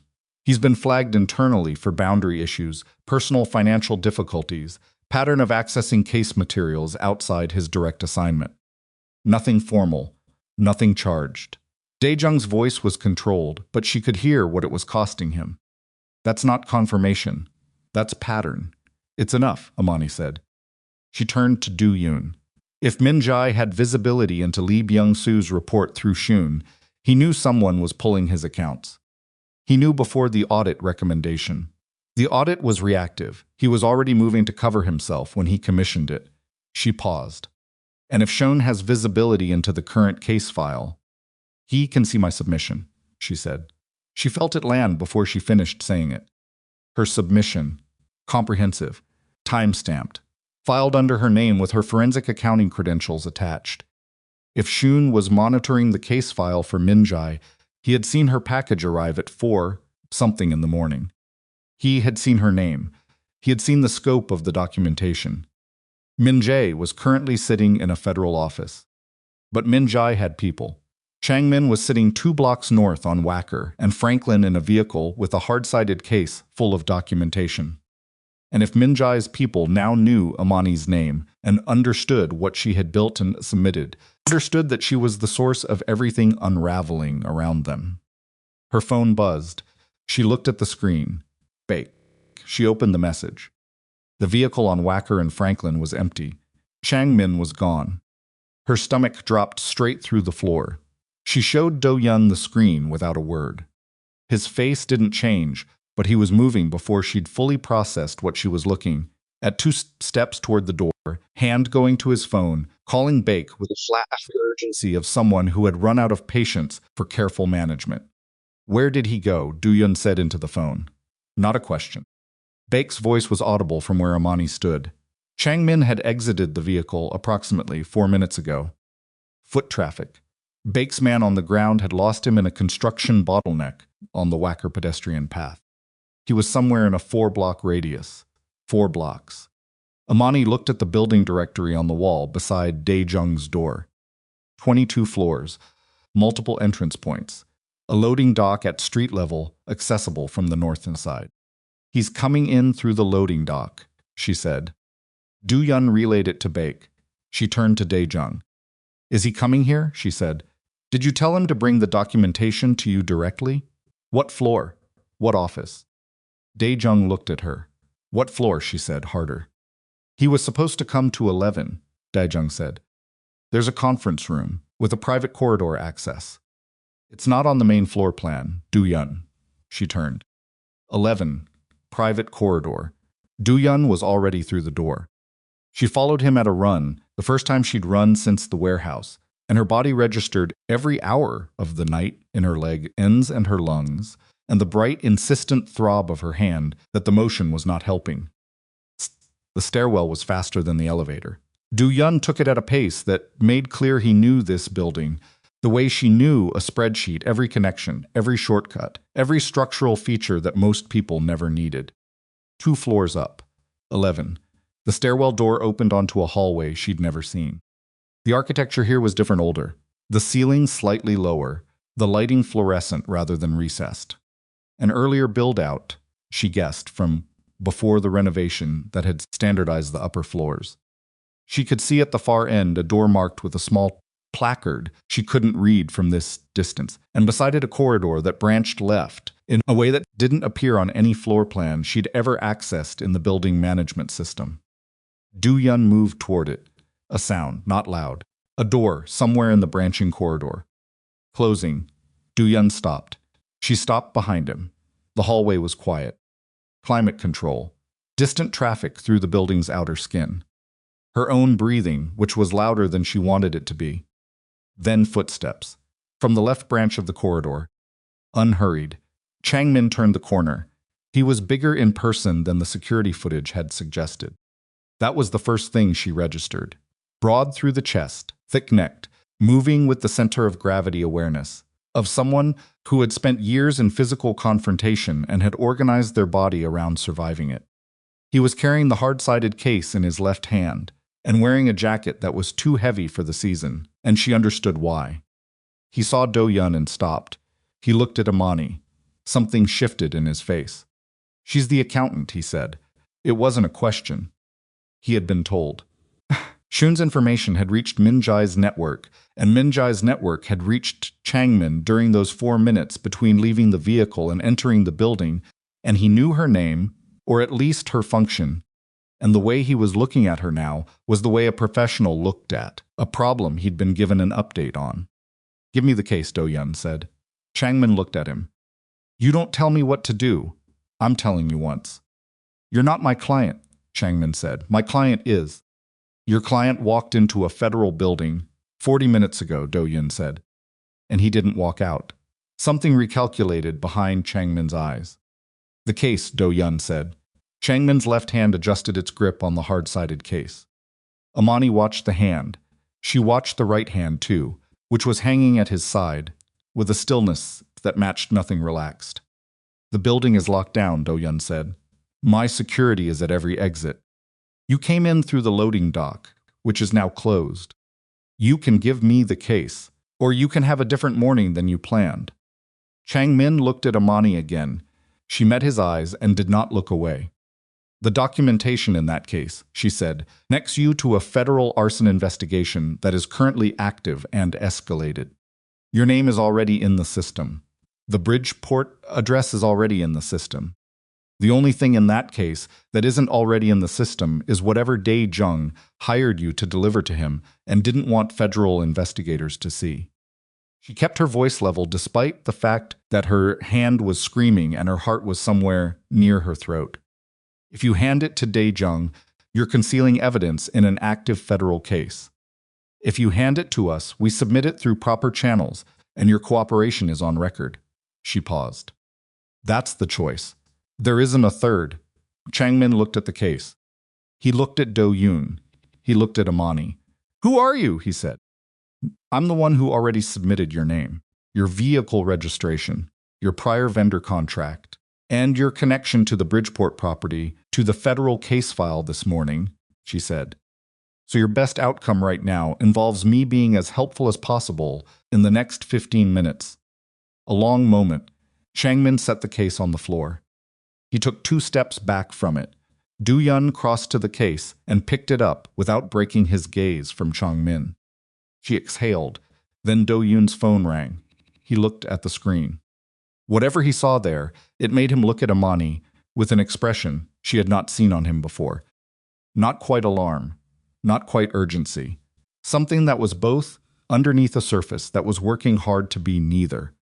He answered. She watched his face while he listened, and she tracked every micro-movement, and the picture she assembled was not a good one. He ended the call. "The federal investigators," he said. "They're in the building." She stared at him. They've been in the lobby for 6 minutes, he said. They have a warrant. She processed this. 6 minutes. They had been on the 9th floor with Dae-jung, for she checked her phone 14 minutes. The warrant had been issued while they were in Dae-jung's office. For who, she said. The warrant is broad, he said. Haryun Global, Corporate Records Financial Systems. He paused. And named individuals. How many named individuals? His eyes held hers. 3, he said. She understood before he said it. Minjae, she said. Minjae. Dae-jung, she said. Dae-jung, she waited. And me, he said. The hallway was very quiet. Chang-min was standing against the far wall with his arms crossed, and the expression of a man who had correctly assessed that he was not the most important problem in this corridor. She looked at Do-yun. He was standing with the hard-sided case in one hand and his phone in the other, and he was looking at her with the specific quality of a man at a precipice, not afraid of the fall, because men like him had made peace with falls long before this, but registering, fully and without pretense, the weight of the moment. The warrant covers the financial records, she said. Yes. Including the ones I was accessing this morning. Yes, including the reinsurance account. Yes. She thought fast. The reinsurance account documentation she had pulled this morning, Dae-jung Siphoning Network, the Virginia law firm.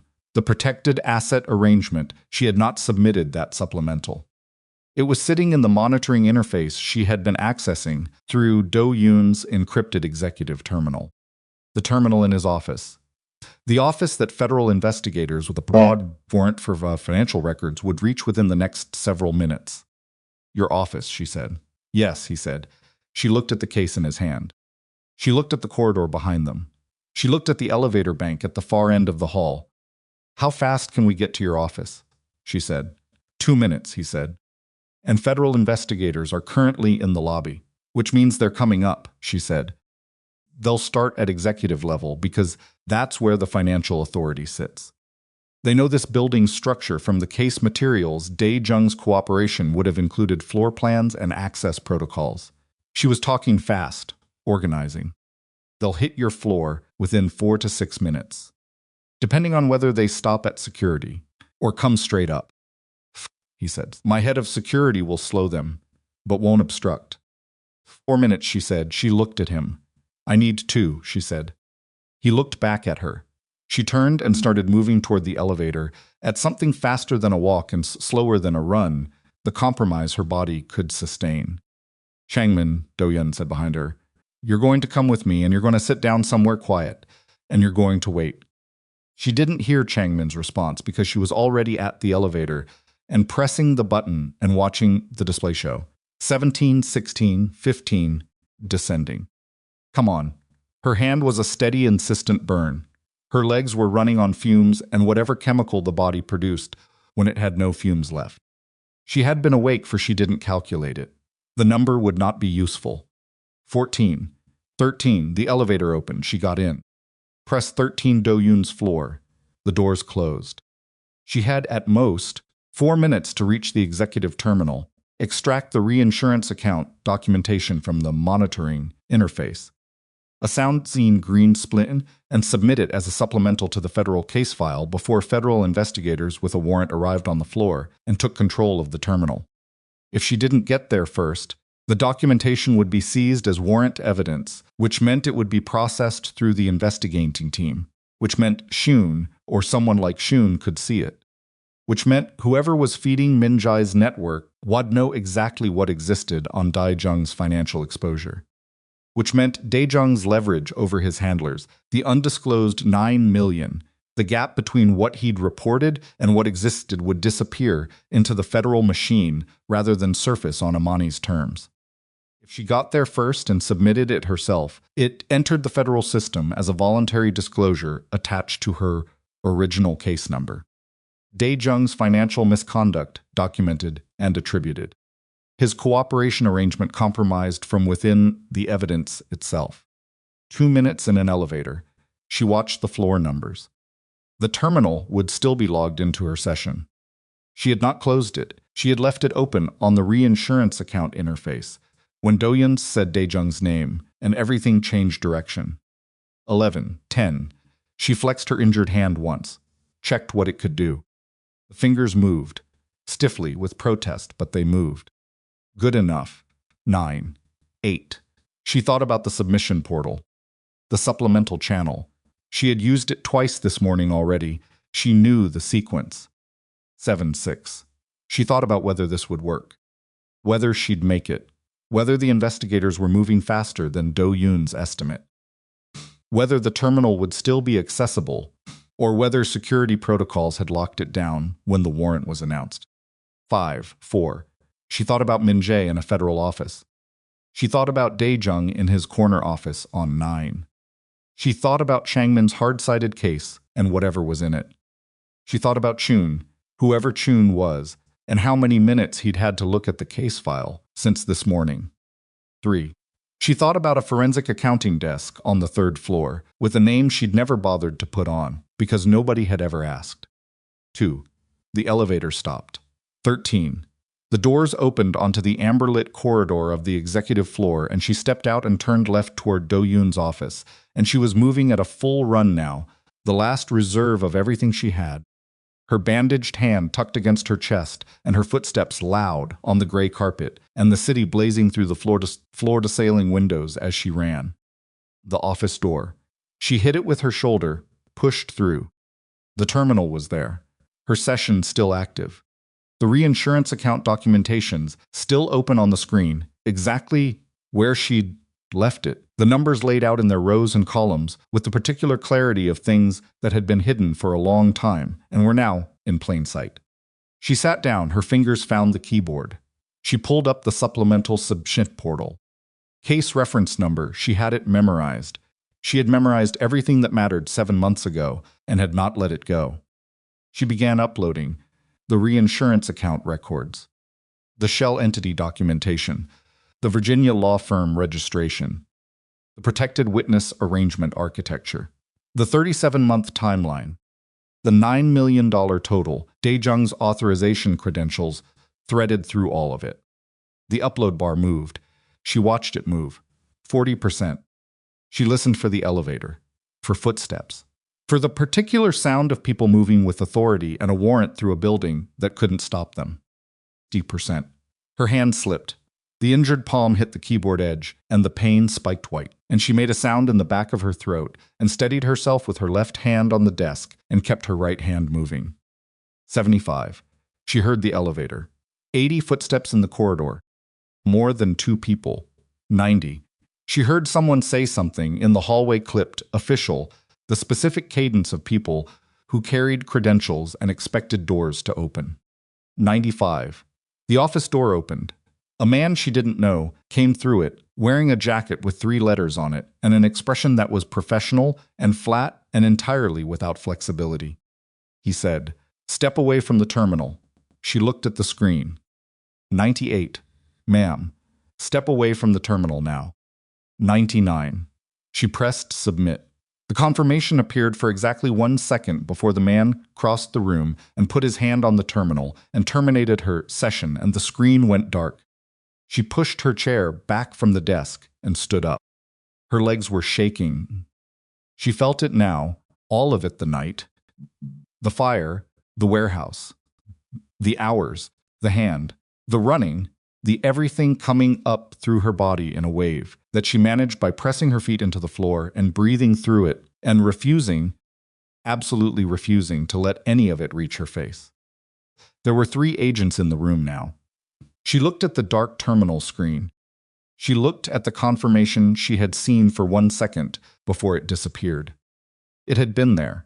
That was enough. "I need to make a phone call," she said. "You need to come with us," the agent said. She looked at him.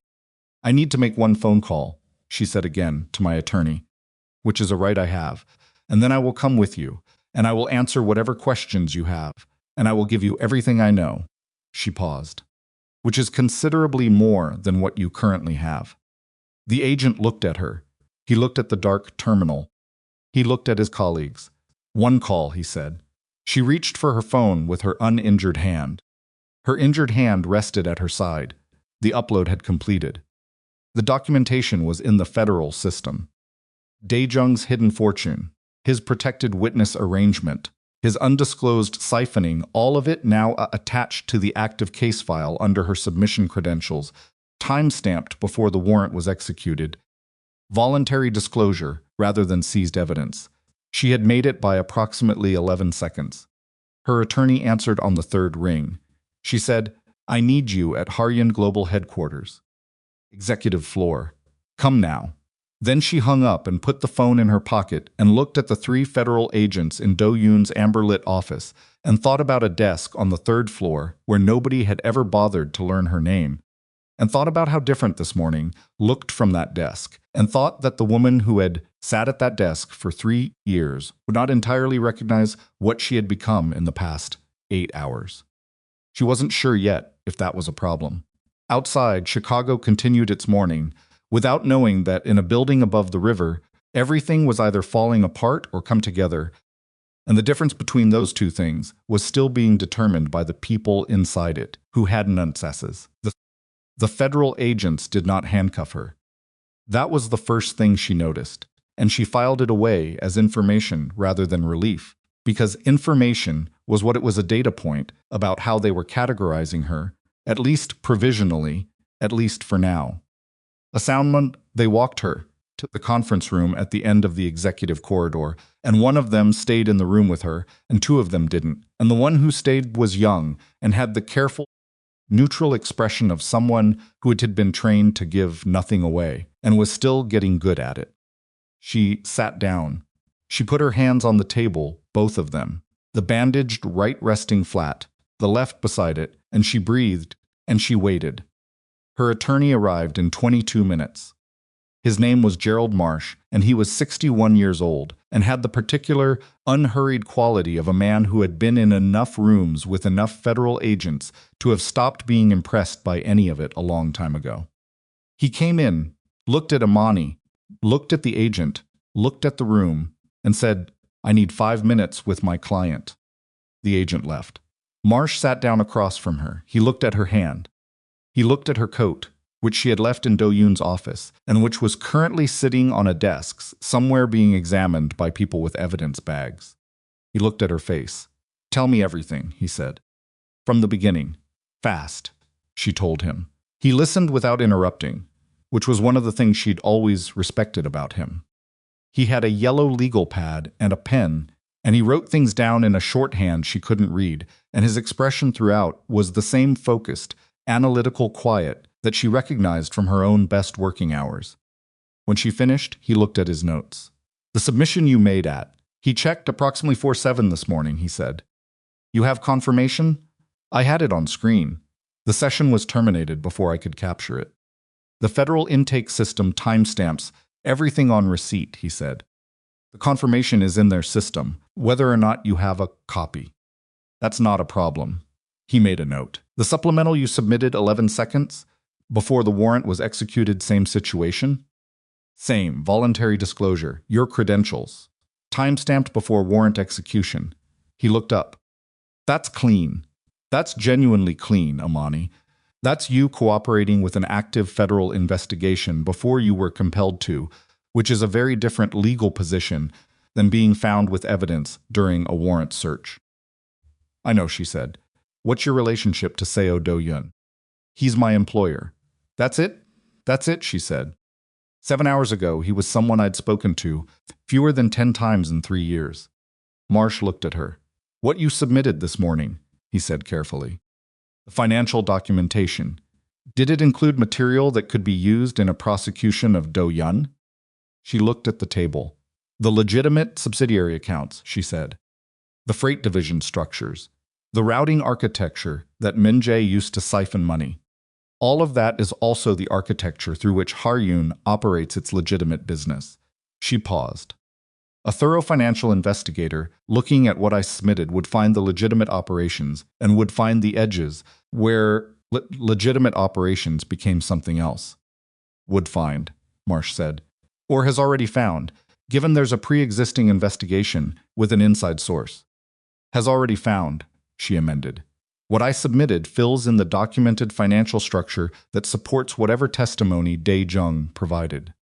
Marsh wrote something down. "Were you aware," he said slowly, when you submitted that package, that it might support a prosecution of your employer beyond the Minjai embezzlement case? She thought about how to answer that honestly. I was aware, she said, that the financial architecture is interconnected. I was not aware of the pre-existing federal investigation, the inside sources, or the degree to which my submission would complete a picture that was already being assembled. She looked at him. I knew what I submitted. I didn't know what it would land in. Marsh held her gaze for a moment. That's a truthful answer, he said. The only kind I have. He closed the legal pad. Here is where you are, he said. You are a forensic accountant who, acting independently and without authorization from your employer, conducted a 7-month internal investigation, developed comprehensive evidence of financial crimes committed by a senior executive, submitted that evidence voluntarily to federal authorities, and followed that with supplemental disclosures. You have a documented injury sustained in an arson attack connected to the case. You have no criminal record. You have no documented relationship with the criminal operations of the organization beyond your legitimate employment. He looked at her. The federal agents who walked you to this room did not restrain you. That's a choice they made based on how they're reading your position. They want me to cooperate, she said. They want everything you know, he said. Which may be the same thing, or may not, depending on what you decide. She looked at her bandaged hand. What's happening with Do-yun, she said. I don't know yet. The warrant named him. Warrants in RICO cases are often broad. Being named in a warrant and being charged are different things. Marsh stood up. Let me find out what's happening outside this room. Don't say anything to anyone until I'm back. He left. She sat alone. The conference room had a window that faced north, and through it she could see a slice of the Chicago River, gray-green and unhurried, moving the way rivers moved regardless of everything happening on the banks. She watched it for a while. She thought about Min Jae walking into a federal building with a briefcase. She thought about Dae-jung on the 9th floor, calculating, always calculating. She thought about Chang Min's hand adjusting its grip on that case. She thought about 11 seconds. The interrogation, they called it an interview, which was a courtesy she recognized as tactical, lasted 4 hours. 2 agents, one named Velasquez, one named Torres. Both mid-40s, both with the seasoned patience of people who did this for a living and had learned that patience was more productive than pressure with cooperative subjects. They were treating her as a cooperative subject. She answered everything they asked. She gave them the complete account of the 7 months, the original suspicious invoice, the methodology, the access channels she'd used, the construction of the whistleblower package, the decision to submit the fire, the phone call, police station, the documents in the coat lining. She gave them the morning, the reinsurance account discovery, the case merge notification, the Changmin situation, the conversation with Dae-jung, the supplemental submission. She gave them Shun. She gave them the pattern Dae-jung had described, the boundary violations, the case material access outside assignment, the personal financial difficulties. Velasquez and Torres exchanged a look at that one. Brief, professional, but she caught it. She gave them everything she had given federal investigators, and everything she had found afterward, and everything she had understood during the 14 minutes in Dae-jung's office and the 11 seconds at the terminal. She did not speculate beyond what she could document. She did not editorialize. She did not volunteer interpretations she couldn't support with numbers. When they were finished, Velasquez looked at his notes and then looked at her with the evaluating expression of someone recategorizing what they were looking at. Ms. Bellrose, he said, the package you submitted at 4/7 this morning. How long had you been building it? 3 days of active assembly, she said. 7 months of underlying research. Why didn't you come to federal authorities directly? 7 months ago, or at any point during the investigation. She thought about the honest answer. Because I didn't know what I had yet, she said. And because going to federal authorities with incomplete evidence of financial crimes committed by a senior executive of a company where I'm a junior employee without documentation sufficient to be taken seriously would have resulted in my being dismissed, my being discredited, and the evidence being buried. She paused. I needed it to be complete before I could submit it. Incomplete, it was just the word of an accountant nobody had ever heard of against a CFO with 16 years of institutional standing. Velasquez looked at Torres. Torres said, "You knew when you submitted that the documentation included material that went beyond Min Jae's individual conduct." "Yes," she said. "I knew the financial architecture was interconnected. I documented what I could reach and what was relevant to demonstrating Min Jae's conduct within it. You deliberately excluded certain material. I submitted what was within my authorized access and what was directly relevant to the specific financial crimes I had documented," she said.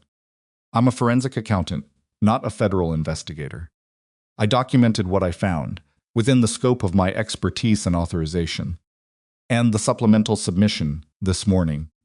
That material I found this morning, after the initial submission, in accounts I was granted executive-level access to at approximately 6:15 a.m.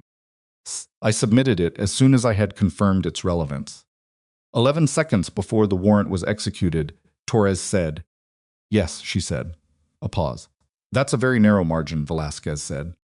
"It was a very fast morning," she said. Marsh was waiting for her when they let her out of the conference room at 2:17 in the afternoon. He had coffee, 2 cups. He handed her one, and she took it with her left hand because the right was past arguing with for the time being. "Do-yun," she said. "Being interviewed," Marsh said. "His attorney is with him. He has not been charged." "Is he going to be?" Marsh was quiet for a moment. "The warrant is broad," he said again. "The investigation is comprehensive. What happens depends on factors that are above my visibility right now." He looked at her. "What I can tell you is that Min Jae has been charged. 14 counts. His immunity negotiation collapsed the moment investigators confirmed his embezzlement from independent sources, meaning your submission before he could establish his cooperation as the primary evidentiary basis. He walked in this morning thinking he was the one with leverage." Marsh shook his head. "He walked in after the leverage was already gone." She drank the coffee. "Dae-jung," she said, "his cooperation arrangement is under review. The supplemental you submitted this morning, the reinsurance account documentation that's landed on his handlers, like a considerable problem. An inside source who has been accumulating $9 million in undisclosed personal funds while operating under a protected witness arrangement is not a source whose testimony holds without serious examination." Marsh paused. "His legal situation is complicated." "Good," she said. Then, because she was tired, and the word had come out without its usual management, I know what you mean," Marsh said. She looked out the window at the end of the corridor.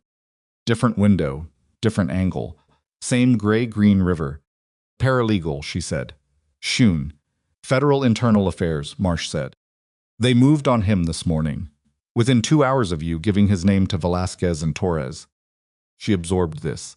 He had been passing case material to a contact in Min Jae's network for approximately 14 months, Marsh said.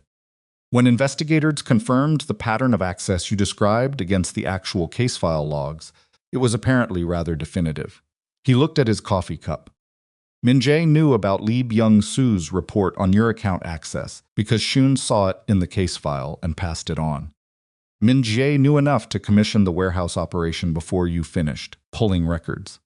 But he didn't know I'd already moved the critical documents into the coat lining, she said. No, Marsh said. He didn't know that. She thought about the warehouse. About the heat and the smoke and the window, with the melted latch and the specific terrible calculation of breaking glass with her bare hand, because there was no other option. What happens to me, she said. Marsh sat down in a chair across from her. You're not a target, he said. You were never a target. What you are is the most comprehensively documented voluntary cooperator in a complex federal investigation that has been building for 2 years. He looked at her steadily. Velasquez called you, and I'm quoting, a forensic gift, which is federal agent for whatever you did it in a way that makes our job significantly easier. She didn't say anything. You may be called as a witness, he said. When cases go to trial Min Jae's, potentially others, they'll want your testimony on the financial architecture.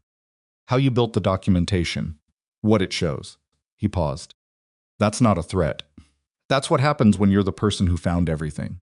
She nodded slowly. Go to a clinic, he said, today. That hand needs a real doctor. I know, she said. Then go home, he said. Sleep. Whatever this was, it's not over, because federal cases are never over quickly, but the acute phase is done. You survived it. She looked at him. She said. Marsh looked at her for a moment. Go to the clinic, Imani, he said. She found Do-yun at 4:40 in the afternoon. He was in the small room adjacent to his office, the same room where Yoon had redressed her hand that morning, which felt like a week ago.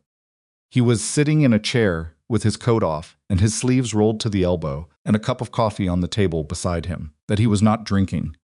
His attorney, a man she didn't know, was standing near the door, speaking quietly on a phone. Do-yun looked up when she came in. He looked tired. Not the adrenaline-managed fatigue of the early morning, but the real kind, the kind that comes when the thing you've been running from finally stops moving, and your body realizes it doesn't have to run anymore and presents you with a bill for everything you've spent. His attorney stepped out. She sat down in the chair across from him. For a moment, neither of them said anything. Min-jae, he said. Charged, she said. 14 counts. Dae-jung. His cooperation arrangement is compromised. The supplemental documentation I submitted this morning made his undisclosed personal accumulation visible. His handlers have a problem. Lee Byung-soo. Still cooperating, I imagine. He didn't do anything except report what he observed. Probably the cleanest person in this entire situation. She paused, which is a strange thing to say about a federal inside source. Do-yun looked at the untouched coffee. Changmin, he said. He gave a statement. The documentation in the case turned out to be Min-jae's operational records communications, payment authorizations, instructions. It directly implicates Min-jae in the arson commission. Changmin's cooperation reduces his exposure. He'll likely deal. She looked at her hand. The documentation also connects Dae-jung's authorization on the original contract to Changmin's relationship with the organization, which adds to the case against Dae-jung's reliability as a witness. You thought about all of that, Do-yun said. While I was waiting, she said. I think better when I'm waiting than when I'm moving. Quiet for a moment. And me, he said. She looked at him directly. The warrant is broad, she said. What happens to you depends on what the investigation has, what Dae-jung's testimony can sustain without the credibility problems my supplemental created for him, and what your attorney can demonstrate about the scope of your personal involvement versus organizational conduct. She kept her voice level. I can't tell you how that comes out. I'm not a criminal attorney, and I don't have visibility into the pre-existing case. But you have an opinion, he said. She held his gaze. What I submitted documented the financial architecture, she said. I built it to show Min-jae's conduct within that architecture. I excluded what I could exclude. The pre-existing investigation has what it has from Dae-jung. What I added this morning was Dae-jung's own exposure, which complicates the credibility of the testimony built around him. She paused. I didn't save you. I don't think anyone can promise you saved. But I made the case against you harder to make cleanly, and I made the people making it less reliable as sources. He looked at her for a long time. You knew this morning, he said. When you told me you deliberately excluded certain material, you knew it wasn't just about Min-jae. Yes, she said. You knew submitting the reinsurance account documentation would damage Dae-jung's standing as a cooperator. Yes, you did it anyway. He stole $9 million from you across 37 months while wearing a wire, she said. He was going to use his protected status to keep it and spend it and let whatever federal case he'd built bury everything around it. She paused. The reinsurance documentation was true. It was within the scope of what I had authorization to access. Submitting it was within the scope of what I had authorization to submit. She looked at him. I'm a forensic accountant. I follow the numbers where they go. Even when they go somewhere uncomfortable for you. Especially then, she said. The math doesn't care about comfort. He was quiet for a long time. Outside, the city was moving into its late afternoon.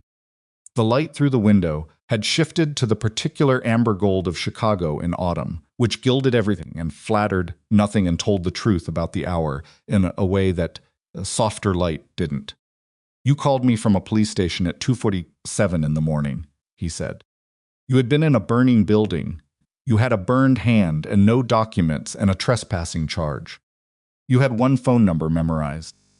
I had several memorized, she said. Yours was the most useful. Something crossed his face that wasn't quite a smile, but was adjacent to one. Why mine? He said. She thought about the honest answer. Because you own the company, she said, and because you noticed the freight invoice discrepancy at the department meeting 3 years ago. Not Min Jai, not anyone else. You, she paused. Someone who pays that kind of attention at that level of altitude, that's someone worth calling when things are on fire. He looked at her. You were testing me, he said, at 2:47 in the morning, from a police bench with a burned hand. I was making an informed decision about who to call, she said. There's a difference. Is there? The first thing you asked was whether I was hurt, she said. Before you asked what happened, what was at risk, what I had. Before any of that, she looked at the window. That told me something. The room was quiet. His attorney knocked and came back in and said something in Korean that she didn't follow, and Do-yun responded briefly, and the attorney left again. He thinks, Do-yun said, that the combination of Dae-jung's compromised standing and the voluntary nature of your submission, the framing of the case as an internal whistle-blowing action rather than an external federal operation, gives us a viable argument for separating organizational conduct from personal criminal liability. He was very careful with the words. Not a guarantee, a viable argument. That's not nothing, she said. No, he said, it's not nothing. She stood up. Her legs were steadier than they'd been at any point in the last 15 hours. Sleep deprivation did strange things. There was a point past the worst of it where the body stopped complaining and arrived at a kind of flat, functional clarity. She was somewhere in that territory. I'm going to the clinic, she said. Your hand. My hand, she said. He stood too. Reflexively, she thought the kind of thing that happens without decision. Imani, he said. She looked at him.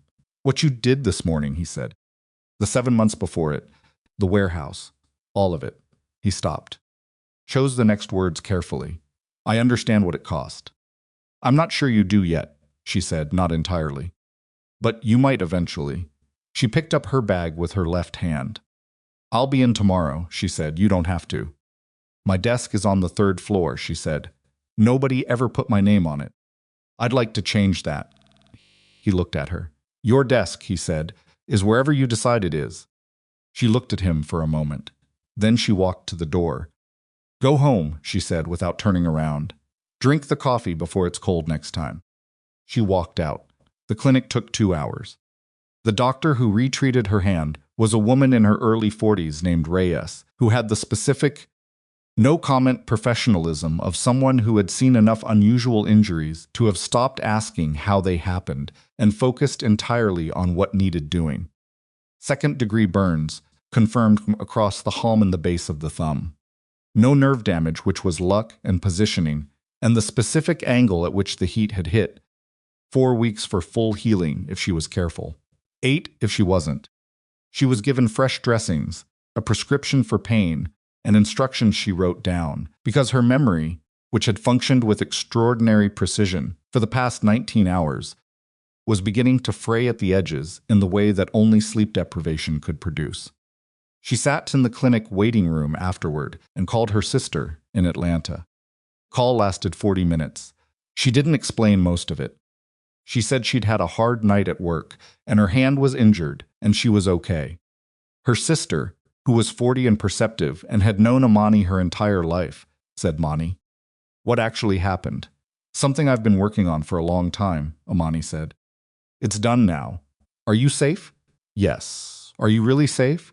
Or are you saying that because you don't want me to worry? Imani thought about federal agents and case files, and a man in a federal building with 14 charges against him, and a man on the 9th floor whose cooperation arrangement was being dissected, and a man somewhere in a federal holding facility who had thought he was going to walk out of everything and hadn't. I'm really safe, she said. Her sister was quiet for a moment. Come visit, she said, soon. Bring nothing and stay for a week. Maybe, Imani said. That means no, her sister said. That means maybe, Imani said, which is better than it was this morning. She hung up and sat in the waiting for another few minutes, just sitting, the sound of the clinic around her low voices, a television mounted in the corner, the automatic doors opening and closing as people came and went, and let herself be still inside it. She had not been still in a long time. 3 weeks passed. Min Jae's attorney entered preliminary negotiations on a plea agreement at the end of the first week. The 14 counts had been organized by federal prosecutors with the particular thoroughness of people who had spent 2 years building toward exactly this, and now had documentation sufficient to paper over every wall of every courtroom in the building. Min Jae's leverage, the information he had intended to trade for immunity, had lost most of its value the moment independent documentation of the same financial crimes arrived through Imani's submission before he ever opened his briefcase. He was not in a position to negotiate from strength. His plea agreement, when it was finalized at the end of the third week, involved full cooperation, full asset forfeiture, and a sentence that his attorney described to the press as lenient and that everyone who read the terms understood was not. Dae-jung's situation was more complicated and took longer. The federal case built on his cooperation was not dismantled 2 years of inside testimony, carefully handled, was not erased by his personal financial misconduct, however significant. But the cases built on his testimony were subjected to intensive credibility review, which added months to proceedings and required prosecutors to identify and reinforce the elements of his testimony that could be independently corroborated rather than relying on his word. The $9 million in the Virginia shell entity, the undisclosed personal accumulation under protected status, became the subject of a separate federal inquiry.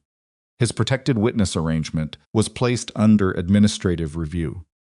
Testimony remained part of the record, but lost the clean, uncomplicated authority it might have had if Imani hadn't found the reinsurance account on a Tuesday morning, 3 minutes before it would have been too late to matter. Lee Byung-soo cooperated fully with the revised investigation framework and was processed under a separate cooperation agreement. He had reported what he observed. He had not commissioned fires or stolen money or accumulated hidden assets. His cooperation held. Shun was charged. The case against him was not complicated.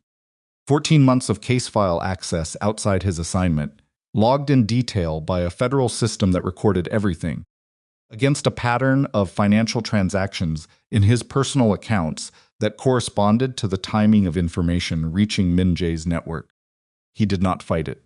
Ryu Chang-min dealt. The documentation in the hard-sided case was, as Imani had guessed, a comprehensive record of Min Jae's operational communications and payment authorizations. It buried Min Jae more completely than almost anything else in the evidentiary pile. Chang-min's sentence reflected his cooperation, which was extensive, and his prior record, which was not short. Imani went back to work on the second day. Not because anyone expected her to. Marsh had told her to rest. Reyes had told her to rest.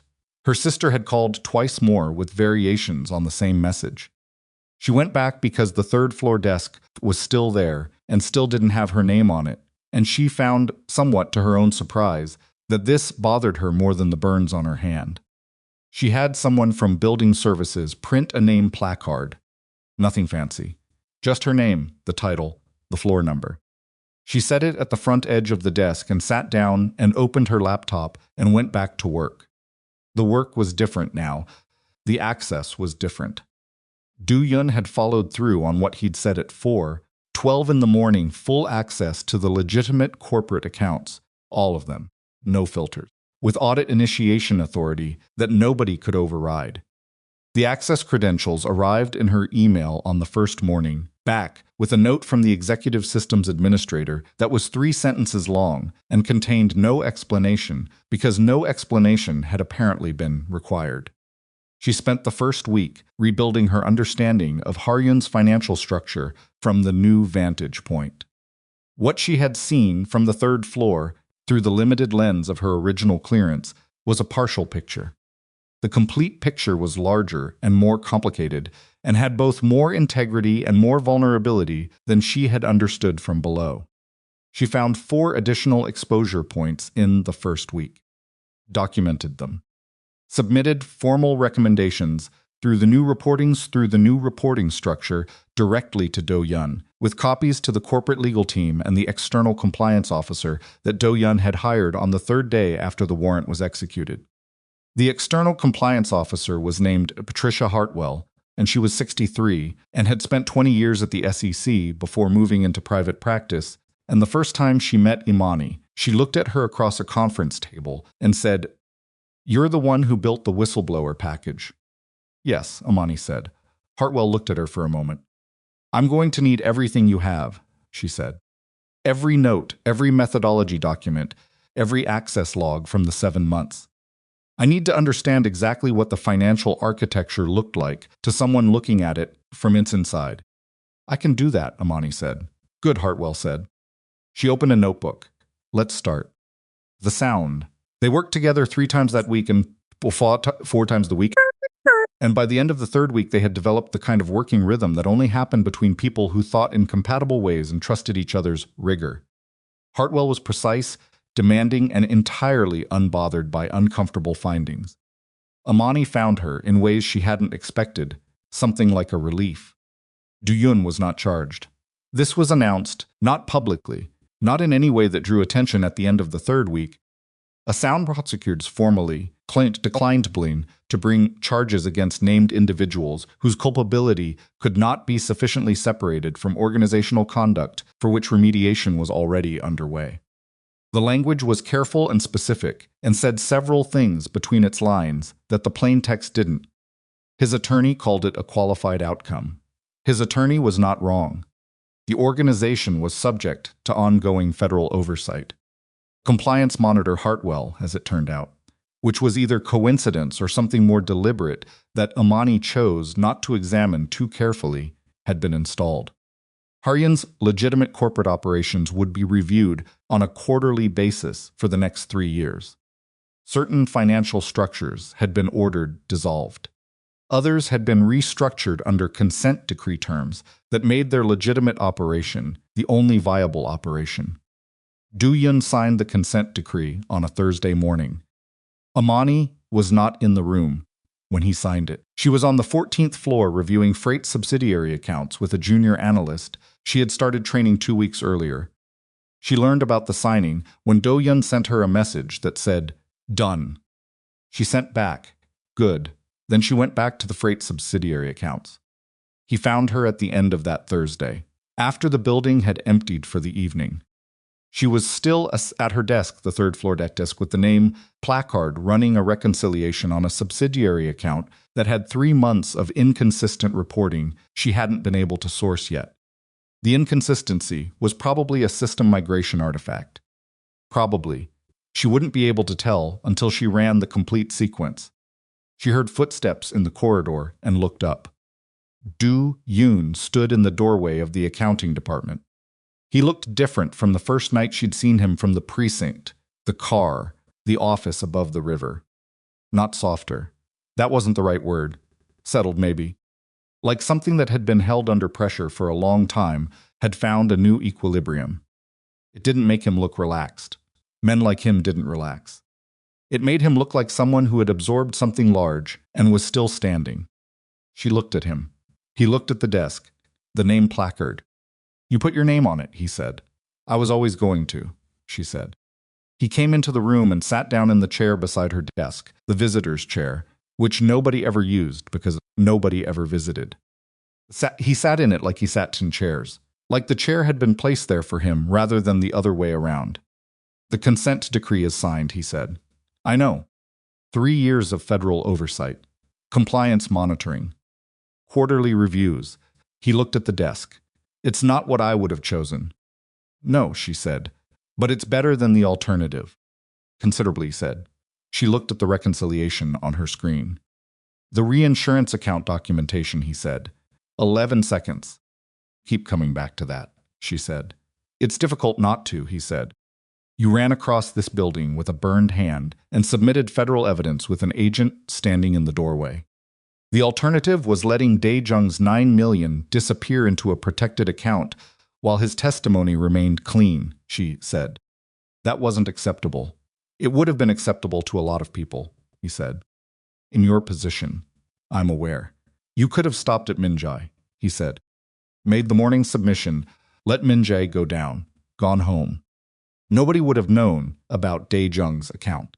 Nobody would have connected Changmin to his authorization signature. You could have resolved the problem you came to me with and walked away. She looked at the screen. The numbers were there, she said. I can't unsee numbers. That's not why, he said. She looked at him. He was watching her with the precise attention she had come to understand was not aggression, but the way he processed things that mattered to him. Full focus, no deflection. The way he'd looked at the documents on his desk at 4 in the morning, the way he'd looked at Dae-jung in the 9th floor office, the way he was looking at her now. Why then, she said. He waited. She turned back to the screen, then back to him. Because it wasn't right, she said. Dae-jung was stealing from you. Minjae was stealing from you. Shun was compromising an investigation for money. And everyone around it was assuming that the woman buried in the accounting department would clean up the one problem she'd been handed and not notice the rest. She paused. I notice everything, I always have. I just don't always say so. You noticed everything for 7 months, he said. And you were very careful about what you said. I said what I could support, she said. And when I could support more, I said more. He was quiet for a moment. Imani, he said. She looked at him. I came, personally, he said. When you called. At 2:47 in the morning. I want you to know that wasn't. He stopped. Chose the words with unusual care. That wasn't the decision of an employer retrieving an employee from a legal situation. I know that's how it could read. I want you to know it wasn't. She looked at him steadily. You asked if I was hurt, she said. Before anything else. Yes, I know, she said. I told you. That's why I called you. The fluorescent lights of the accounting department hummed faintly around them. The building was empty and quiet, and the city outside the windows was beginning its evening shift lights coming on. Traffic thinning. Chicago moving into the part of itself that was neither day nor night. The position, he said. She waited. Director of Strategic Financial Intelligence, he said. Reporting directly to me. Complete audit authority. No interference including from me. You offered me that at 4:12 in the morning, she said. I gave you my conditions. You agreed. I want to formalize it, he said. Properly. With Hartwell's oversight and a documented authority structure and a compensation package that reflects what the work actually is. She looked at the name placard on her desk. She looked at the subsidiary reconciliation on her screen. She looked at him. Same conditions, she said. Full access, no filters, audit authority that supersedes organizational hierarchy. In writing, he said. And I keep this desk, she said. He looked at the desk. The standard issue 3rd floor desk, slightly scuffed along the left edge, in the corner of a department that had spent 3 years efficiently forgetting she was there. You can have any office in this building, he said. I know, she said. I want this desk. He looked at it for a moment. Why, he said.